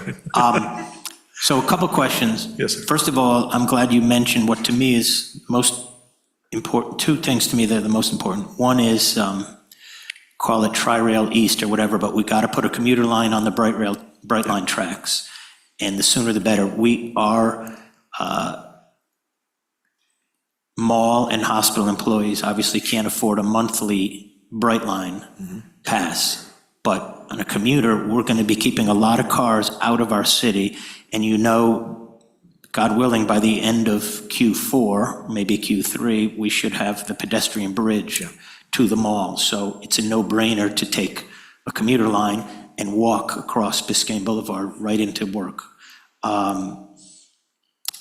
So hopefully that can happen. I remember there was some problem with testing cars that didn't fit in the stations. Is that an issue? That was technically the Tri-Rail extension to downtown. That's different than this, and that's been resolved. Okay, great news. The second thing is the smart lights, the traffic signaling. I've heard nothing but frustration. I was in Israel. I was demoed an amazing product, at least from what I saw, it was incredible. They said they want to work with Miami-Dade County. They were in touch with Miami-Dade County. That was 2 years ago. And it's phenomenal what it does. I mean, it really knows when there's a backup, when things are going smooth, when to change the lights. everything is monitored automatically. I'm sure you know the system, but they're here, they're represented, they got lobbyists, they're pushing. I don't know, I'm sure there's more than one vendor. I'm not stupid, although I've been called that. But where are we with that? Why aren't we? I mean, our lights, quite frankly, we're probably got 2 or 3 of the worst single intersections, Miami Gardens being one of them. Our lights, our signaling on Biscayne Boulevard, quite frankly, sucks. Can I use that word? Sucks. So where are we with that in reality? So phase 1 was completed, which demonstrated the effectiveness of it. Unfortunately, when they went to phase 2, as part of that bidding process, they ended up with a contractor. They had nothing but issues with that particular contractor. A lot of time was wasted. They finally let that contractor go, I think sometime last year, I want to say. And they hired the number 2 vendor, as part of that RFP process. And now they're moving forward. I can't tell you necessarily what the timeframe is, but they're confident that this vendor is capable of implementing the project. I could certainly put you in touch, if the city isn't already in touch, with the Department of Transportation and Public Works to learn more and to coordinate. Ultimately, it's their signals, but it's in your city. So who knows more about what's happening in your city than you do? So if you're not already talking to DTPW about that project, I would love to connect you. And just so I'm clear, was it the product itself, the software or was it the GC that was supposed to install all this? What was it that wasn't panning out? I suppose it depends on who you ask. Suffice it to say, there were issues, it wasn't moving forward, and they made a change. Okay. I couldn't tell you the specifics. Okay. Any commission comments or questions? I just want to know if you still think we're the warmest city. Absolutely, absolutely. Yes, anyone, go ahead. So you mentioned that you've been asking that you're going up to Washington to ask for federal funding. Have you done that in the past for specifically the Northeast Corridor? So yes, over time, I go every year. I know other members of the commission and the county and other groups go up every year and advocate for that. What I would say is different this time is we have a new administration. And so while we thought we had those funds locked up under the previous administration, there are lots of changes. And so we want to make sure that this administration continues to honor that. We don't have any indications that they're not, but it's not a done deal. So we just need to keep up the pressure, meet with our congressional delegation, meet with the administration, the FTA, to reinforce how important this project is to your community. But how much funding do you need in order to get these tracks and tri-rails running So, from this area? I believe that 400 million plus or minus number is the right number. I could get you an exact number. I don't know what the latest is. It changes from time to time, but it's roughly 400 million. You expect to get that in 1 year from the administration, or is that like a cumulative that you've been asking for over years? No, it's a capital, right? So this isn't ongoing operations and maintenance. So it's a grant, one-time grant. Okay, so then the follow-up question is, if you were to get that funding, what's the timeline that we might look at to get trains running a commuter trail? So this project, because we have existing tracks and we already have 2 stations in place, could actually be done fairly quickly. The issue is the rolling stock. So there's a huge backlog on purchasing rolling stock for commuter rail. Tri-rail is even having an issue trying to add trains to its existing system. So I don't know what that timeframe is, but that is the primary issue at this point. The stations could be built fairly rapidly, believe it or not. And again, the hardest part is the tracks, But the and stations that's already are there. there. I mean, in Aventura, Well, we 2 of your have- stations are there. We need to build another 3 or 4 in between. So it would be several years. I don't have the exact number. I apologize. I could also follow up with that. Do you have a positive feeling on getting this federal funding? I do. The project makes a ton of sense. Everybody wants it. The numbers are there to support it in terms of ridership and the return on investment. And it's a public-private partnership, right? And so particularly in a more conservative Congress and a more conservative administration, they look for, strong business participation. And you have it here with Brightline and with the surrounding property owners. Well, I'm looking forward to that. So if there's anything we can do to help you, please reach out. Will do. Thank you. Yes. I just wanted to say, I'm sure you'll be very successful, but I think we're very lucky in South Florida, Miami-Dade in particular, that we have some very good Congress people that I think are very accessible and responsive to our needs. And I'm sure you have them all behind you, and I'm sure you'll get the job done. So good luck. Thank you, sir. The more voices, the better. So please join us. Okay, anybody else? Okay, thanks so much. It wasn't too long, it was just right. It was very Thank you. nice and informative. Thank you for coming. Thank you, appreciate it. Thanks for having us. Have a good Pleasure. evening. Okay, at this time, I need a motion, because what I think we'll do is we'll recess this commission meeting and we'll move into the LPA. There's been applicants waiting for 1 hour and 42 minutes. Can I have a motion to recess to go to the LPA? Commissioner Bloom, seconded by Commissioner Cruz. Let's vote on that. Commissioner Ain, Yes? Commissioner Blatchman, Yes. Commissioner Bloom, Yes. Commissioner Friedland, Yes. Commissioner Cruz. Yes. Vice Mayor Orlinsky. Yes. And Mayor Weinberg. Yes. Motion passes. Okay, then we're going to recess this meeting at 7:42. Good evening, everyone. First of all, does anyone need 5 minutes? If not, we're going to keep moving forward. Okay, I didn't look that way. Okay. Let's call the LPA on the May 6, 2025 LPA to order with a roll call. Mayor Weinberg, Here. Vice Mayor Orlinsky. Here. Commissioner Ain, Here. Commissioner Blatchman. Here. Commissioner Bloom. Here. Commissioner Friedland. Here. Commissioner Cruz. Here. Mr. Pegues. Here. And Mr. Myers.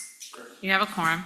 Thank you. I need a motion to approve the April 8th, 2025 minutes. Commissioner Ain, seconded by Vice Mayor Orlinsky. Let's vote on that. Commissioner Blatchman. Here. Commissioner Bloom. Yes. Commissioner Friedland. Yes. Commissioner Cruz. Yes. Commissioner Ain. Yes. Vice Mayor Orlinsky. Yes. And Mayor Weinberg. Yes. Motion passes. Okay, we have public hearings, 4A, 4C, and 4D. We will be invoking quasi-judicial procedures. I'll ask the city attorney to explain that. Okay. Thank you, Mayor.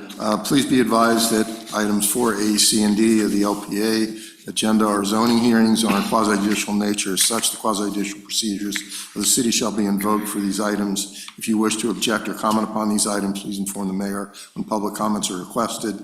An opportunity for persons to speak on these items will be made available after the applicant and staff have made their presentations on the items. All testimony, including public testimony and evidence, will be made under oath or affirmation for these quasi-judicial items. Additionally, each person who gives testimony may be subject to cross-examination. If you refuse either to be cross-examined or be sworn, your testimony will be given its due weight. The general public will not be permitted to cross-examine witnesses, but the public may request the commission to ask questions of staff or witnesses on their behalf. Persons representing organizations must present evidence of their authority to speak for the organization. Further details of the quasi-judicial procedures may be obtained from the clerk. I'd also like to add that if any of the members of the commission had ex-parte communications with any of the parties with respect to these three items, now would be a time to disclose them, or you could disclose them at the commission meeting, or you can even disclose them at the next commission meeting for those items that will be on second reading. So now would be a time to disclose any ex-parte communications. Okay, and I'm going to ask the clerk to swear in anyone offering testimony. If you will be providing comments for items 4A, C, or D, I need you to be sworn in at this time. That's items 4A, C, or D, or if you're going to be providing public comment. Do you solemnly swear or affirm the testimony you're about to give is the truth, the whole truth, and nothing but the truth, so help you God? Thank you.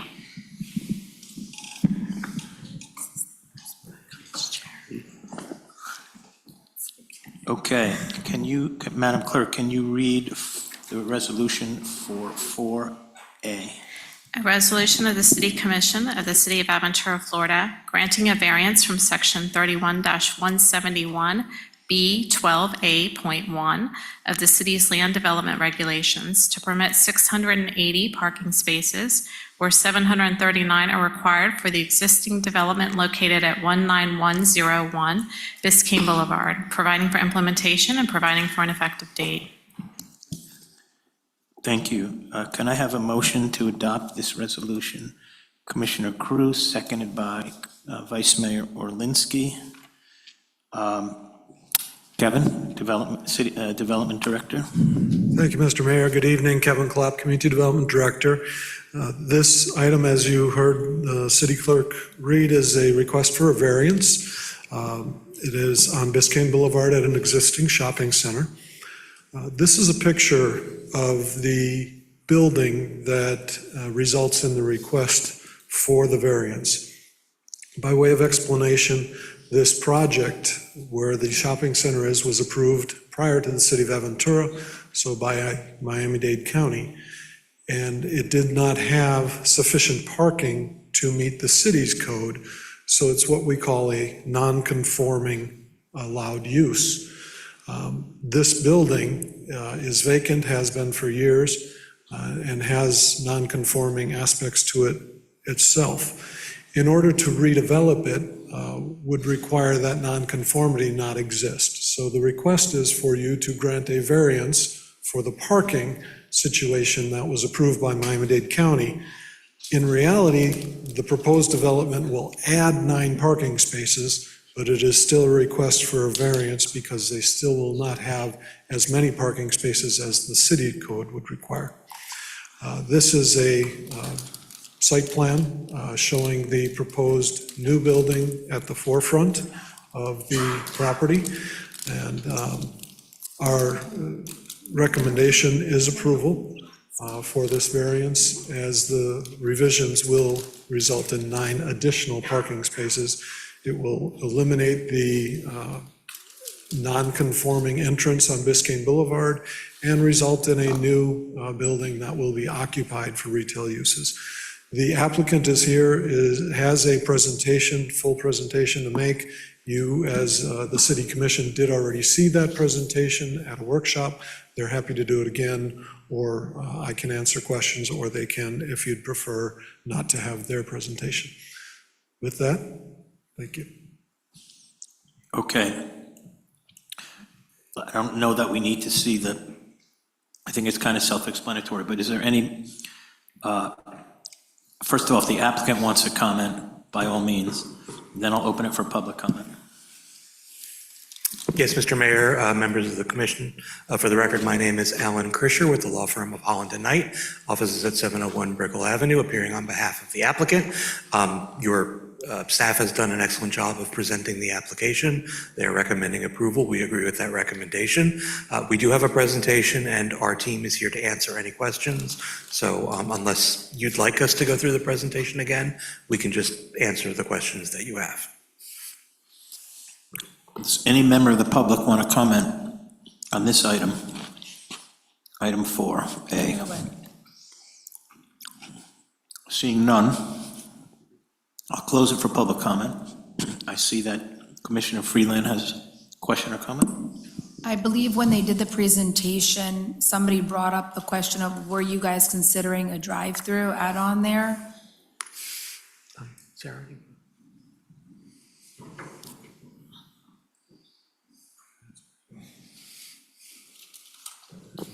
A drive-through is not allowed by city code, so they have not asked.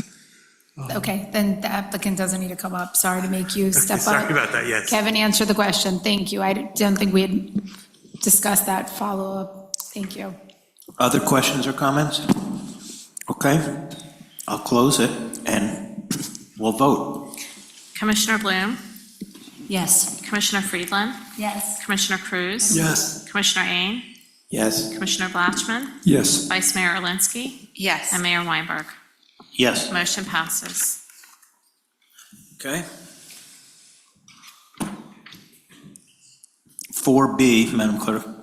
An ordinance of the City of Aventura, Florida, amending Chapter 31, Land Development Regulations of the City Code of Ordinances by amending Section 31-145E, Town Center Office Park Mixed Use, TC4 District, to allow multifamily residential densities with a maximum of 70 dwelling units per acre for developments that provide residential units to the city's Hero Housing Program, subject to conditional use approval, providing for severability, providing for inclusion in the code, and providing for an effective date.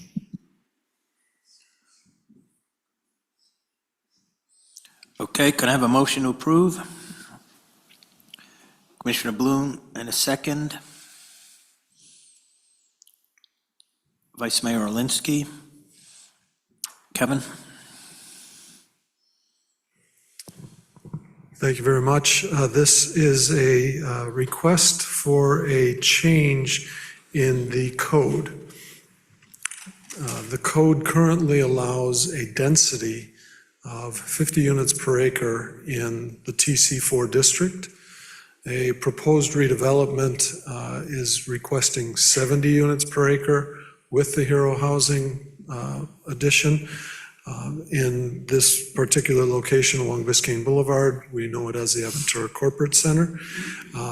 And there are other districts where 70 units per acre is allowed when Hero Housing is provided. Staff believes this is an appropriate density in this location. And here is a picture of the proposed development at the Aventura Corporate Center. This is not on the agenda specifically. What is on the agenda is simply the code change that would allow this request to come forward. If it's approved, the conditional use approval will come at the next meeting. Our recommendation is a favorable recommendation. Mixed uses via the town center designation are appropriate along Biscayne Boulevard. You heard about the transit opportunities in the previous presentation. It's within walking distance of the current Brightline station and the future Northeast Corridor station, and they'd be providing the the Hero Housing. So staff recommends favorably for this code change. Again, the applicant is here, willing to make a presentation. It is a presentation you've heard at workshop. So we can just answer questions if that's what you'd prefer. Thank you. Okay. Let me see if there's anyone from the public who would like to speak on this. This is 4B. Seeing none, I'll close it for public comment. Unless the commission so chooses, I don't think we need another presentation. Any commission comment or questions? Seeing none, I'll close it. Funny, I thought all those people earlier were here for this item. I guess I can't read my crowd. Let's close it and let's vote. Commissioner Friedland? Yes. Commissioner Cruz? Yes. Commissioner Ain? Yes. Commissioner Blatchman? Yes. Commissioner Bloom? Yes. Vice Mayor Alinsky? Yes. And Mayor Weinberg? Yes. Motion passes. Okay. Item 4C, Madam Clerk. An ordinance of the City of Aventura, Florida, approving a small-scale amendment to the future land use map of the City of Aventura Comprehensive Plan pursuant to Section 163.3187 Florida statutes to redesignate an approximate 3.01 acre tract of land on the southwest corner of Northeast 187th Street and Northeast 28 Court, identified by folio numbers 28-2203-043-0010 and 28-2203-033-0010 from business and office to town center, providing for conflicts, providing for severability, providing for inclusion in the comprehensive plan, and providing for an effective date. Thank you. I've been told, Commissioner Cruz, did you want to comment? Yes, Mr. Mayor. Just going to say, items 4C and 4D that are before us are the local planning agency agenda involve property that's owned by the same individual who also owns the Moe's Bagel site. Moreover, the two items under consideration by the commission, one, to change the designation of the property, and two, to approve the rezoning of the land is located at 187th Street and Northeast 28th Court and adjacent to Moe's. Although it is speculative as to whether these changes will have a financial impact on my business, I'm announcing that I have a voting conflict regarding these two items. In other words, I don't think I have a conflict of interest, but perhaps an appearance of a conflict of interest. So therefore, I'm announcing that I have a voting conflict regarding these two items. And since I am declaring a voting conflict, I am required by law to absent myself from the proceedings, abstain from voting, and file a memorandum of voting conflict with the city clerk.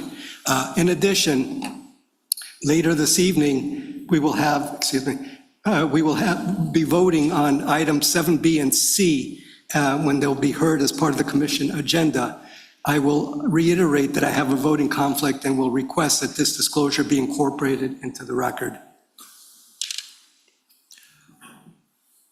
Okay, thank you. See you later.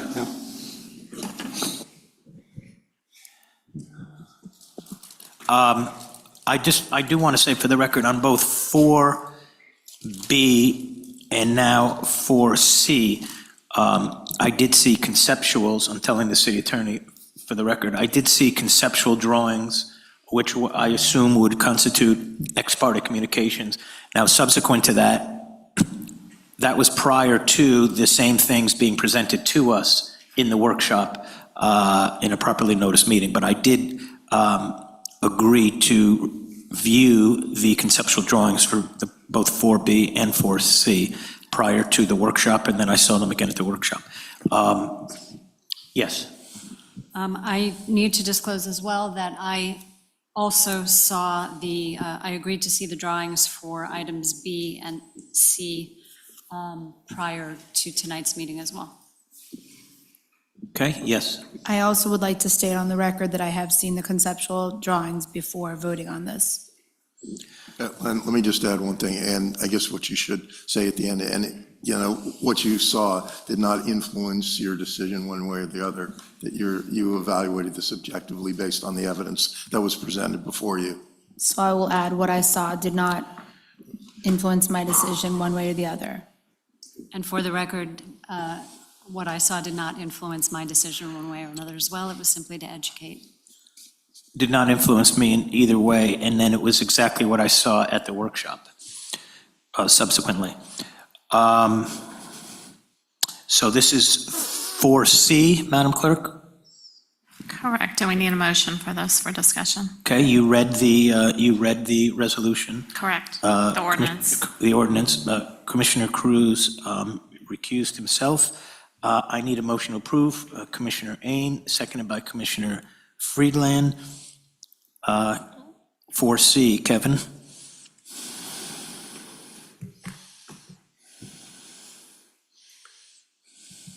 So as you heard from the city clerk, this is a request for a comprehensive plan amendment. And currently, the comprehensive plan for this parcel, which you're familiar with, is shown in this picture. If we could get the presentation. Yes, thank you. Shown in the center of the picture is business and office. In order to proceed with a project that is proposed, which would be a mixed-use project, meaning residential as well as business, they would require a different designation in the comprehensive plan, which would be mixed-use town center. We believe that this is an appropriate change, and also it would be followed by a rezoning from business to town center. If approved, the applicant would then come forward with a conditional use request at a future meeting for this project, and it would include variances as well. Similar to the previous item, we support this because mixed use via town center designation is appropriate to support transit near Biscayne Boulevard. The density is within walking distance to both the retail uses in the existing town center, including the grocery store Publix, but is also within walking distance to the Brightline Station and future Northeast Corridor Transit Station. And this project as well would provide hero housing units. So we are in favor of the project. The applicant is here, has a more detailed presentation, similar to what you received at a workshop meeting. They have revised the facade, the look of the proposed building. That is not on the agenda tonight, so I was not going to present it. But the applicant is here to talk about the project and present that if necessary. If not, I'm happy to answer any questions. Thank you. Okay. Anyone from the public wishing to speak? Yes, sir. Come on up. Name and address, please. Good afternoon, or good evening. I'm a fairly new resident of Aventura. My name is Joshua Bash, B-A-S-H. I live at Venture East, 18800 Northeast 29th Avenue, and I do go to Moe's. I see Paul is gone, but when I pass by that property, there's so much traffic on 187th Street. It's not sufficient for people to make a right turn onto Biscayne Boulevard. You mentioned earlier, Mr. Mayor, about the Miami Gardens crossing where the railroad tracks is, that you can get stuck there for an hour trying to come over from Dixie Highway or Miami Gardens Drive. I saw a picture of the project that was presented just now, which I had never seen before, but I see it's quite a large building. And while I support, Heroes Housing and housing for people that are, of service to the community, I don't think this corner is really capable of supporting that sort of development. And I think that you should look again at this town center idea, which honestly I'd never heard of before tonight, or before I saw the sign on the property. But I know it allows a greater density of residency per acre than what's currently allowed on the property. And I would just ask the commission to consider how bad the traffic is if you ever come down 29th Avenue past Publix and make a right turn onto 187th Street. I don't think it could support this kind of development. Just want to put in my 2 cents worth. Thank you very much. Thank you. Thank you. I see the applicant coming up. Kevin, what can be built as of right on this site? Yeah, currently, it is zoned for business, and the development is not built to the maximum use that B2 allows. It could be a multi-story office building that would generate much more traffic than a residential project. So, during peak hours. Can you give me a idea of, it can be an office building? Correct. How tall approximately? It could be 12 stories. They'd have to be able to meet the parking requirements, et cetera. But yes, it could be. Okay. So I just want to say something. If you move to the side for a second, I want to make eye contact with Mr. Bash. So it's okay. We're not having a conversation, but I just wanted to tell you, I try to say this to residents as often as possible because many times they don't understand. You may very well, but so when we incorporated 30 years ago, we took this community subject to the existing zoning from Miami-Dade County, and whoever owns property in our city has certain building rights. So although, as you say, if this building goes up, it'll generate more traffic, tomorrow, the owner of that property can come to City Hall and pull a permit as of right. In other words, we can't say no, and he can build an office building there across the street from Venture where you live. And office buildings generate much more traffic than a residential building. That's a fact. So when you do the traffic studies, if it's office, if it's a lawyer, a plastic surgeon, a doctor, a dermatologist, whatever it is, people coming and going and coming and going and coming and going. There's many more trips. And tomorrow, if he so decides, he can build an office tower. We can't say no. So what we try to do is get the best use for a particular site. This, according to our expert, our building department, our community development official, Kevin, is a better use for this site. So what we would like to be able to do, and what you would like us to be able to do, is to say, enough is enough. We can't support anymore, but we can't say that. They have the right to build that. If we told them no, we'd end up writing a check for millions of dollars because they have the right to build. So we always work within those parameters. We don't get to just say, Venture's up there, that's enough for that neighborhood, we're done. So I just want you to understand what we have to base our decisions on. So you're right, there'll be more traffic than there is now with Addison House and Eye Salon and whatever else is there. I walk there every morning. But we can't just say, no, nothing goes there. So I just want you to know that.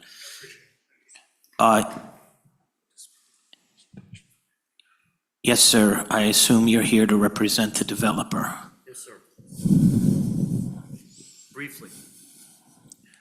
Okay? Sorry. Let me get his application.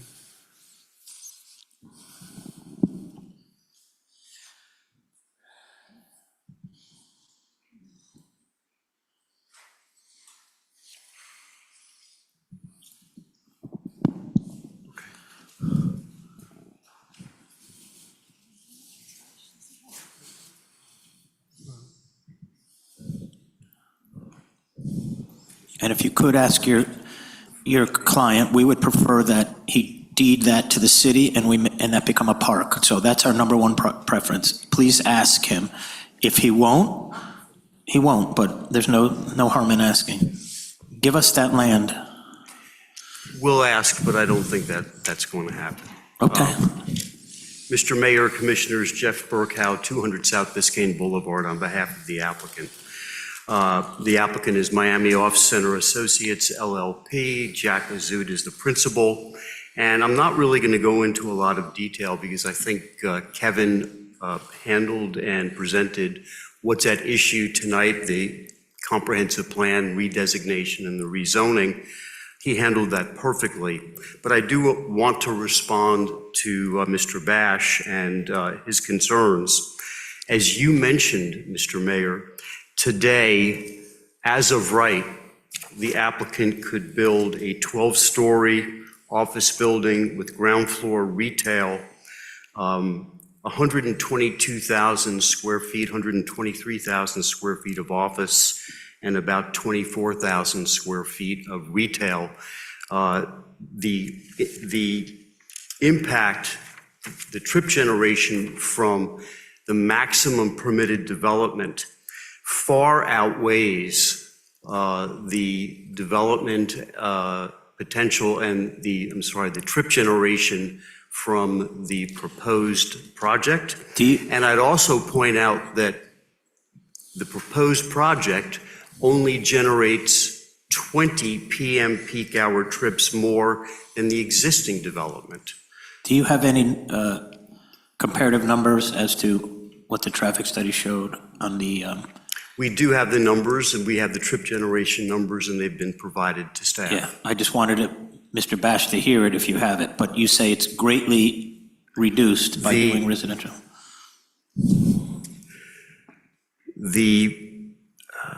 Let me see if I find the numbers.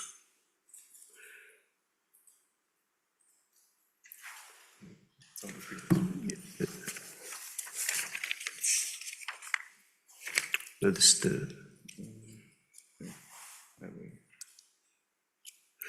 okay, the proposed development program under the TC1 zoning designation generates 510 fewer daily trips and 152 fewer AM peak hour trips, 192 fewer PM peak hour trips than the maximum potential build out of this project. 192 fewer peak hour trips. Correct. Okay, thank you. It's, to me, it's one of the most significant factors as what you can do as of right and what it is you're choosing to do. Correct. This is a mixed-use project, as has been pointed out. We need mixed use. We need it near Biscayne Boulevard. We need the density near Biscayne Boulevard in order to make rapid transit zoning work, and that's what we heard from Javier Betancourt of the CITT. And there's also a real need amongst young people in Aventura and workers for attainable rental housing, and this is going to fulfill that need. Okay, anything else? I'll ask my I would commissioners. just point out that this proposed project with its height is compatible with the venture across the street, which is the project that Mr. Bash lives in. There's also a number of other higher and taller buildings in the immediate area. So I believe this project is going to be compatible with the city. We do have conditional uses coming up next month, and at that time, you'll hear about our proffer of $1 million for the city schools. Okay. But, number one, I'd like it to be a park, so if you could make that request. I will speak to Mr. Rizzuto about that. He may surprise us. Okay, any commissioner have comments or question? I think I closed it for public comment. But I will now if I didn't. Any commission comment? Okay, then let's close it and let's vote. Commissioner Ain, No. Commissioner Blashman, Yes. Commissioner Bloom, Yes. Commissioner Friedland, Yes. Commissioner Cruz is absent due to recusal, Vice Mayor Alinsky, Yes. and Mayor Weinberg. Yes. Motion passes. Okay, let's move on to 4D. I need a motion to approve. Commissioner Blanchman, seconded by Commissioner Bloom. Mayor, if I can read the title at this time. So, first, thank you, Madam Clerk, if you can read the ordinance. An ordinance of the City of Aventura, Florida, amending the official zoning map by changing the zoning designation of an approximate 3.01 acre tract of land on the southwest corner of Northeast 187th Street and Northeast 288 Court, identified by folio numbers 28-2203-043-0010 and 28-2203-033-0010, from Community Business District B2 to Town Center District TC1, providing for severability, providing for inclusion in the code, and providing for an effective date. Thank you. Now, let me start over. I need a motion to approve. Commissioner Blanchman, seconded Commissioner Bloom. Kevin? Thank you, Mr. Mayor. This is the same parcel, the same project. This is now the zoning. The first item was the comprehensive plan, which allows the concept, and then the zoning allows the specific uses. Staff is in favor for the same reasons. If you'd like, I can go into more of a presentation. I don't think it's necessary. Any public comment on this item? Seeing none, I'll close to the public and ask any commissioners any comment. Seeing none, I'll close and we'll vote. Commissioner Blatchman, Yes. Commissioner Bloom, Yes. Commissioner Friedland, Yes. Commissioner Ain, No. Commissioner Cruz, absent due to recusal, Vice Mayor Alinsky, Yes. and Mayor Weinberg. Yes. The motion passes. Okay. I need a motion to adjourn the LPA. Commissioner Blanchman, seconded by Commissioner Friedland. All those in favor say aye. Any opposed? Aye. We're adjourned. Now, let's go back to the regular commission meeting.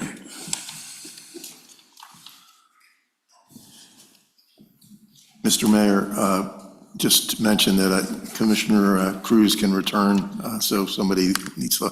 I think there's a Netflix movie on in there. He may not want to come in. Someone could tell him to come in.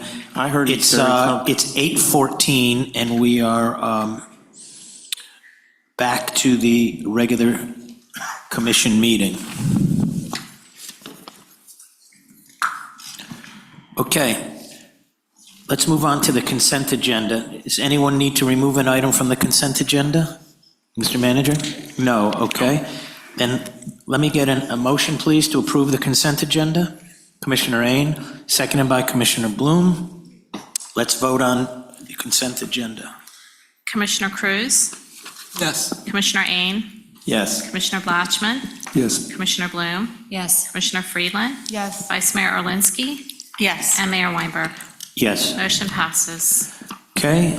Quasi judicial, 7A, 7C, 7D.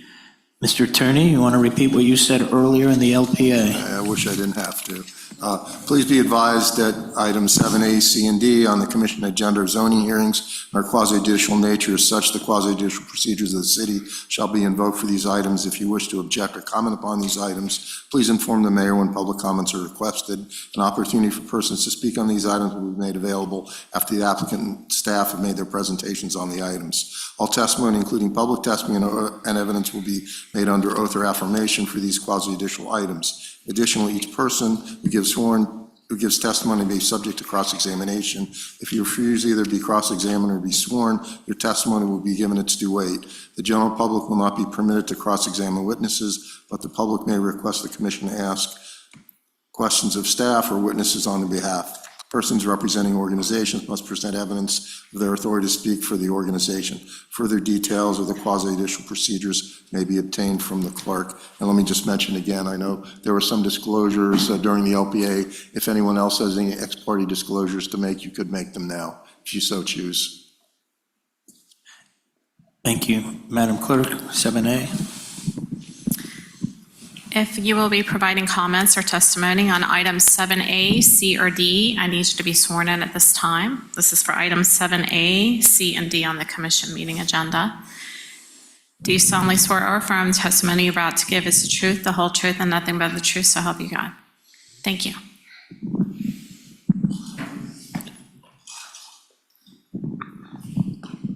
A resolution of the City Commission of the City of Aventura, Florida, granting a variance from Section 31-171B 12A.1 of the city's land development regulations to permit 680 parking spaces where 739 are required for the existing development located at 19101 Biscayne Boulevard, providing for implementation and providing for an effective date. Thank you. Motion to approve. Vice Mayor Alinsky, seconded by Commissioner Cruz. And Kevin, you want to review this item? I think we've heard it all before. This will solve a nonconformity to allow a redevelopment that we're in support of. Thank you. Any public comment? Seeing none. Congratulations, Alan. No one knows what I'm talking about, but you were just confirmed on consent agenda. I mean, up here we do, as one of our special masters, so congratulations.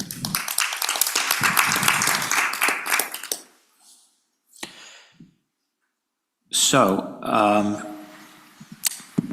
I'll close it to the public and ask if any commissioner has any questions. I see none. I'll close it and we'll vote. This is 7A. Commissioner Bloom? Yes. Commissioner Friedland? Yes. Commissioner Cruz? Yes. Commissioner Blatchman? Yes. Vice Mayor Alinsky? Yes. And Mayor Weinberg. Yes. The motion passes. 7B. I need to. Oh, did Commissioner Ain vote? Oh, Commissioner Ain, I'm sorry. That's okay. I wanted to make sure you were still awake. I understand that. Okay, good. Is that, how do you vote? I was aware of it. Commissioner Ain? I'll go along with this one, Okay. yes. The motion passes now. Now it formally passes. Okay. 7B, is that correct? We're up to 7B. That is correct. Okay. An ordinance of the City of Aventura, Florida, amending Chapter 31, Land Development Regulations of the City Code of Ordinances by amending Section 31-145E, Town Center Office Park Mixed Use, TC4 District, to allow multifamily residential densities with a maximum of 70 dwelling units per acre for developments that provide residential units to the city's Hero Housing Program, subject to conditional use approval, providing for severability, providing for inclusion in the code, and providing for an effective date. Thank you. I need a motion to approve. Commissioner Bloom, seconded by Commissioner Ain. Kevin, you don't have much to say. The only thing I have to say is this is the only time I've been able to keep Jeffrey Davis from saying anything. That was because I told him otherwise I was going to go to sleep. Any comments, questions from the public? Seeing none, I'll close it for public comment. I'll ask if there's any questions or comments from the commission. I do not see any, so I will close it and we will vote on 7B.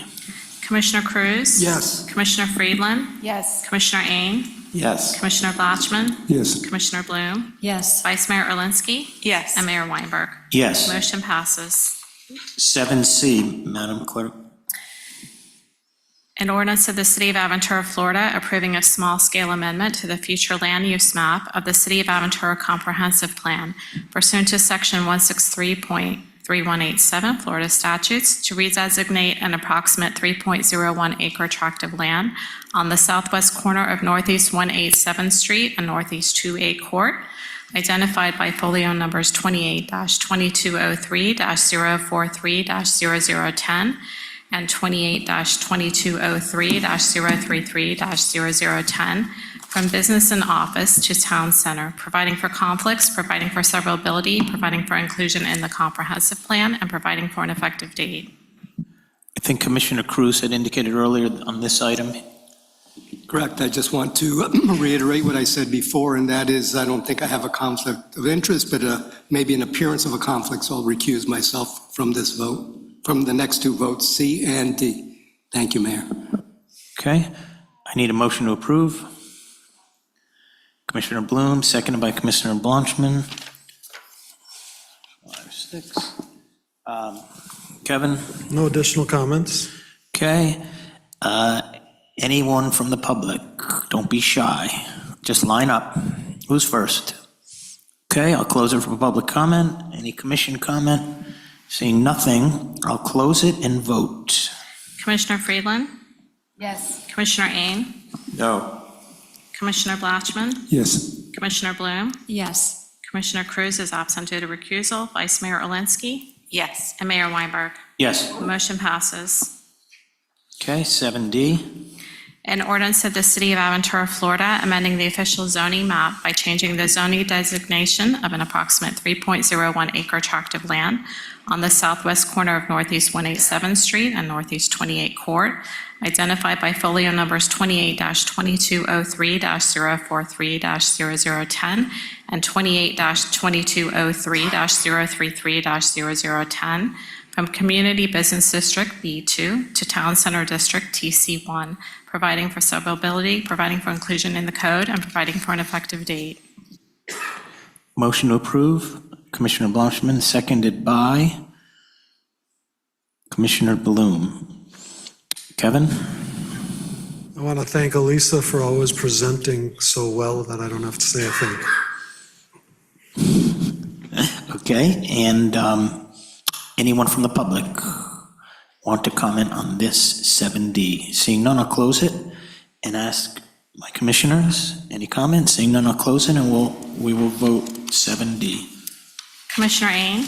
No. Commissioner Blatchman? Yes. Commissioner Bloom? Yes. Commissioner Friedland? Yes. Commissioner Cruz is absent due to recusal. Vice Mayor Olinsky? Yes. And Mayor Weinberg. Yes. Motion passes. Item 8, these are first reading ordinances.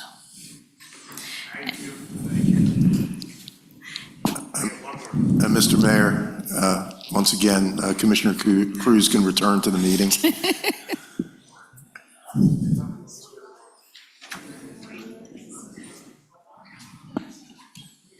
All those $1,000 an hour and giving out proclamations.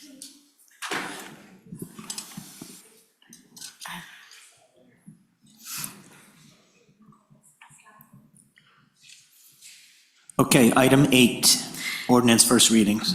An ordinance of the City Commission of the City of Aventura, Florida, amending ordinance number 2024-18, which ordinance adopted a budget for the 2024-2025 fiscal year by revising the 2024-2025 fiscal year operating and capital budget as outlined in Exhibit A attached here too, authorizing the city manager to do all things necessary to carry out the aims of this ordinance and providing for an effective date. Motion to approve. Commissioner Cruz, seconded by Commissioner Ain. Mr. Manager? Thank you, Mayor. The mid-year budget amendment for fiscal year 24-25 addresses several unanticipated items and funding needs not included in the initially adopted budget. These amendments are necessary to ensure continued progress on city priorities, compliance, and service delivery. And grants and interest earnings covered the majority of these increases. And a couple of key highlights from the general fund was the final payment for the ambulance to Magna Vida Dome is included in this. Some emergency and hurricane-related supplies, AED, and flood damage repairs that we had to do around the city for the flood that we had. Park improvements to the basketball courts, additional lighting and fencing over on the pickleball courts, and then also some government center improvements, roofing repairs, and new city welcome signs that'll be coming soon. And two other items that are in there is $925,000 for the repaving of Country Club Drive. And as Mr. Betancourt was here, we're going to be using CITT funding to offset that. And then in addition, we have an engineering study that's going to be covered by a grant, and this is a Vision Zero grant.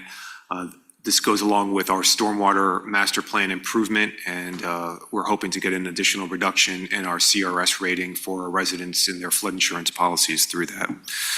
So with that, I recommend approval of the attached ordinance to amend the fiscal 24-25 budget and authorize the necessary funding adjustments. And I'm happy to answer any questions. Okay, any member of the public have a question, comment regarding this budget amendment? Close it. Any commissioners? Close it and vote. Oh, I'm sorry, not closing it. Commissioner Ain. I just want to say, with my background, I was reviewing all the details, and I want to commend our finance department for being up on everything and doing an excellent job. And I don't think we really realize how fortunate we are in having such competent people back us. Thank you, and thank you for bringing your expertise to the commission. Any other commission comment? Seeing none, I'll close it, and we will vote on item 8. Commissioner Blatchman? Yes. Commissioner Bloom? Yes. Commissioner Friedland? Yes. Commissioner Cruz? Yes. Commissioner Ain? Yes. Vice Mayor Alinsky? Yes. And Mayor Weinberg. Yes. Motion passes. Second reading, item 9, second reading ordinances, Madam Clerk. An ordinance of the City Commission of the City of Aventura, Florida, amending Section 48-46 of the city's Code of Ordinances to authorize the placement, installation, and operation of speed detection systems at the Turnberry Jewish Center and Tabor Academy School Zone, providing for conflict, severability, codification, and an effective date. Thank you. Motion to approve. Commissioner Ain, seconded by Commissioner Cruz. Mr. Manager? Thank you, Mayor. I respectfully recommend that the second reading of this attached ordinance be approved. And this ordinance amends Section 48-46 of the city's Code of Ordinances to authorize the placement, installation, and operation of speed detection system within the school zone of the Turnberry Jewish Center and Tabor Academies. This amendment enhances pedestrian and student safety by allowing the city to deploy automated enforcement tools in designated school zones consistent with state law and the city's ongoing traffic safety initiatives. Thank you. Any public comment on this? Seeing none, I'll close it for public comment, and I will ask my commission. Any comments, questions from the commission? Seeing none, we'll close it, and we will vote. Commissioner Bloom? Yes. Commissioner Friedland? Yes. Commissioner Cruz? Yes. Commissioner Ain? Yes. Commissioner Blatchman? Yes. Vice Mayor Alinsky? Yes. And Mayor Weinberg. Yes. Motion passes. Okay, item 12, public comments. Any one of you out there, I'm counting about 400 or 500 people by my estimate. Item 10. What? Mayor, we have item Oh, 10. I'm sorry, I'm skipping ahead. Number 10. This is resolutions regarding public input, Madam Clerk. A resolution of the City Commission of the City of Aventura, Florida, relating to the provision of a stormwater management system within the city, declaring the imposition of a stormwater utility fee, establishing the method by which the proposed stormwater utility fee shall be calculated, designating the lands upon which the stormwater utility fee shall be levied, stating the estimated cost of providing and maintaining the stormwater utility, the initial rate, and the maximum rate for the provision of the stormwater management system, directing the preparation of a preliminary assessment roll, establishing a public hearing to consider imposition of the proposed stormwater utility fee and the rates to be imposed and the method of their collection, and directing the provision of notice thereof, providing for severability and an effective date. Motion to approve. Commissioner Cruz, seconded by Commissioner Bloom. Mr. Manager? Thank you, Mayor. Recommend approval of the attached resolution establishing the city's stormwater utility fee and authorizing its collection through the Miami-Dade County Tax Collector's Office. Using the uniform method of collection currently, both Miami-Dade County Water and Sewer and North Miami Beach Water Departments charge significantly higher rates to collect stormwater fees on behalf of the city. Transitioning to collection via the tax collector's office will streamline the process and result in substantial cost savings estimated at over $100,000 annually. This change ensures greater efficiency and fiscal responsibility while maintaining the city's ability to fund vital stormwater management services. Okay. Any member of the public want to speak, want to comment on this issue? Seeing none, I'll close it for public comment. Ask my commissioners. Yes, Commissioner Ain. I just want to make it clear for the record that if this resolution passes, that our millage rate will not be changed at all by this change in the property tax bills for our residents, and it will end up being a separate line item for stormwater, which everyone may ultimately see on their tax bill. And I also think it makes the collection process easier so that it'll be in everyone's tax bill. Enforcement for us is easier, collection is easier, budgets are easier, instead of having to individually start adding it to everybody's bill or a separate item. So this for us is really excellent, and there's an additional savings. As the city manager and I discussed, we did a quick calculation to estimate what that savings would be for the residents, which we guess was over $100,000. Thank you. Other commission comment? Okay, then let's close it and vote.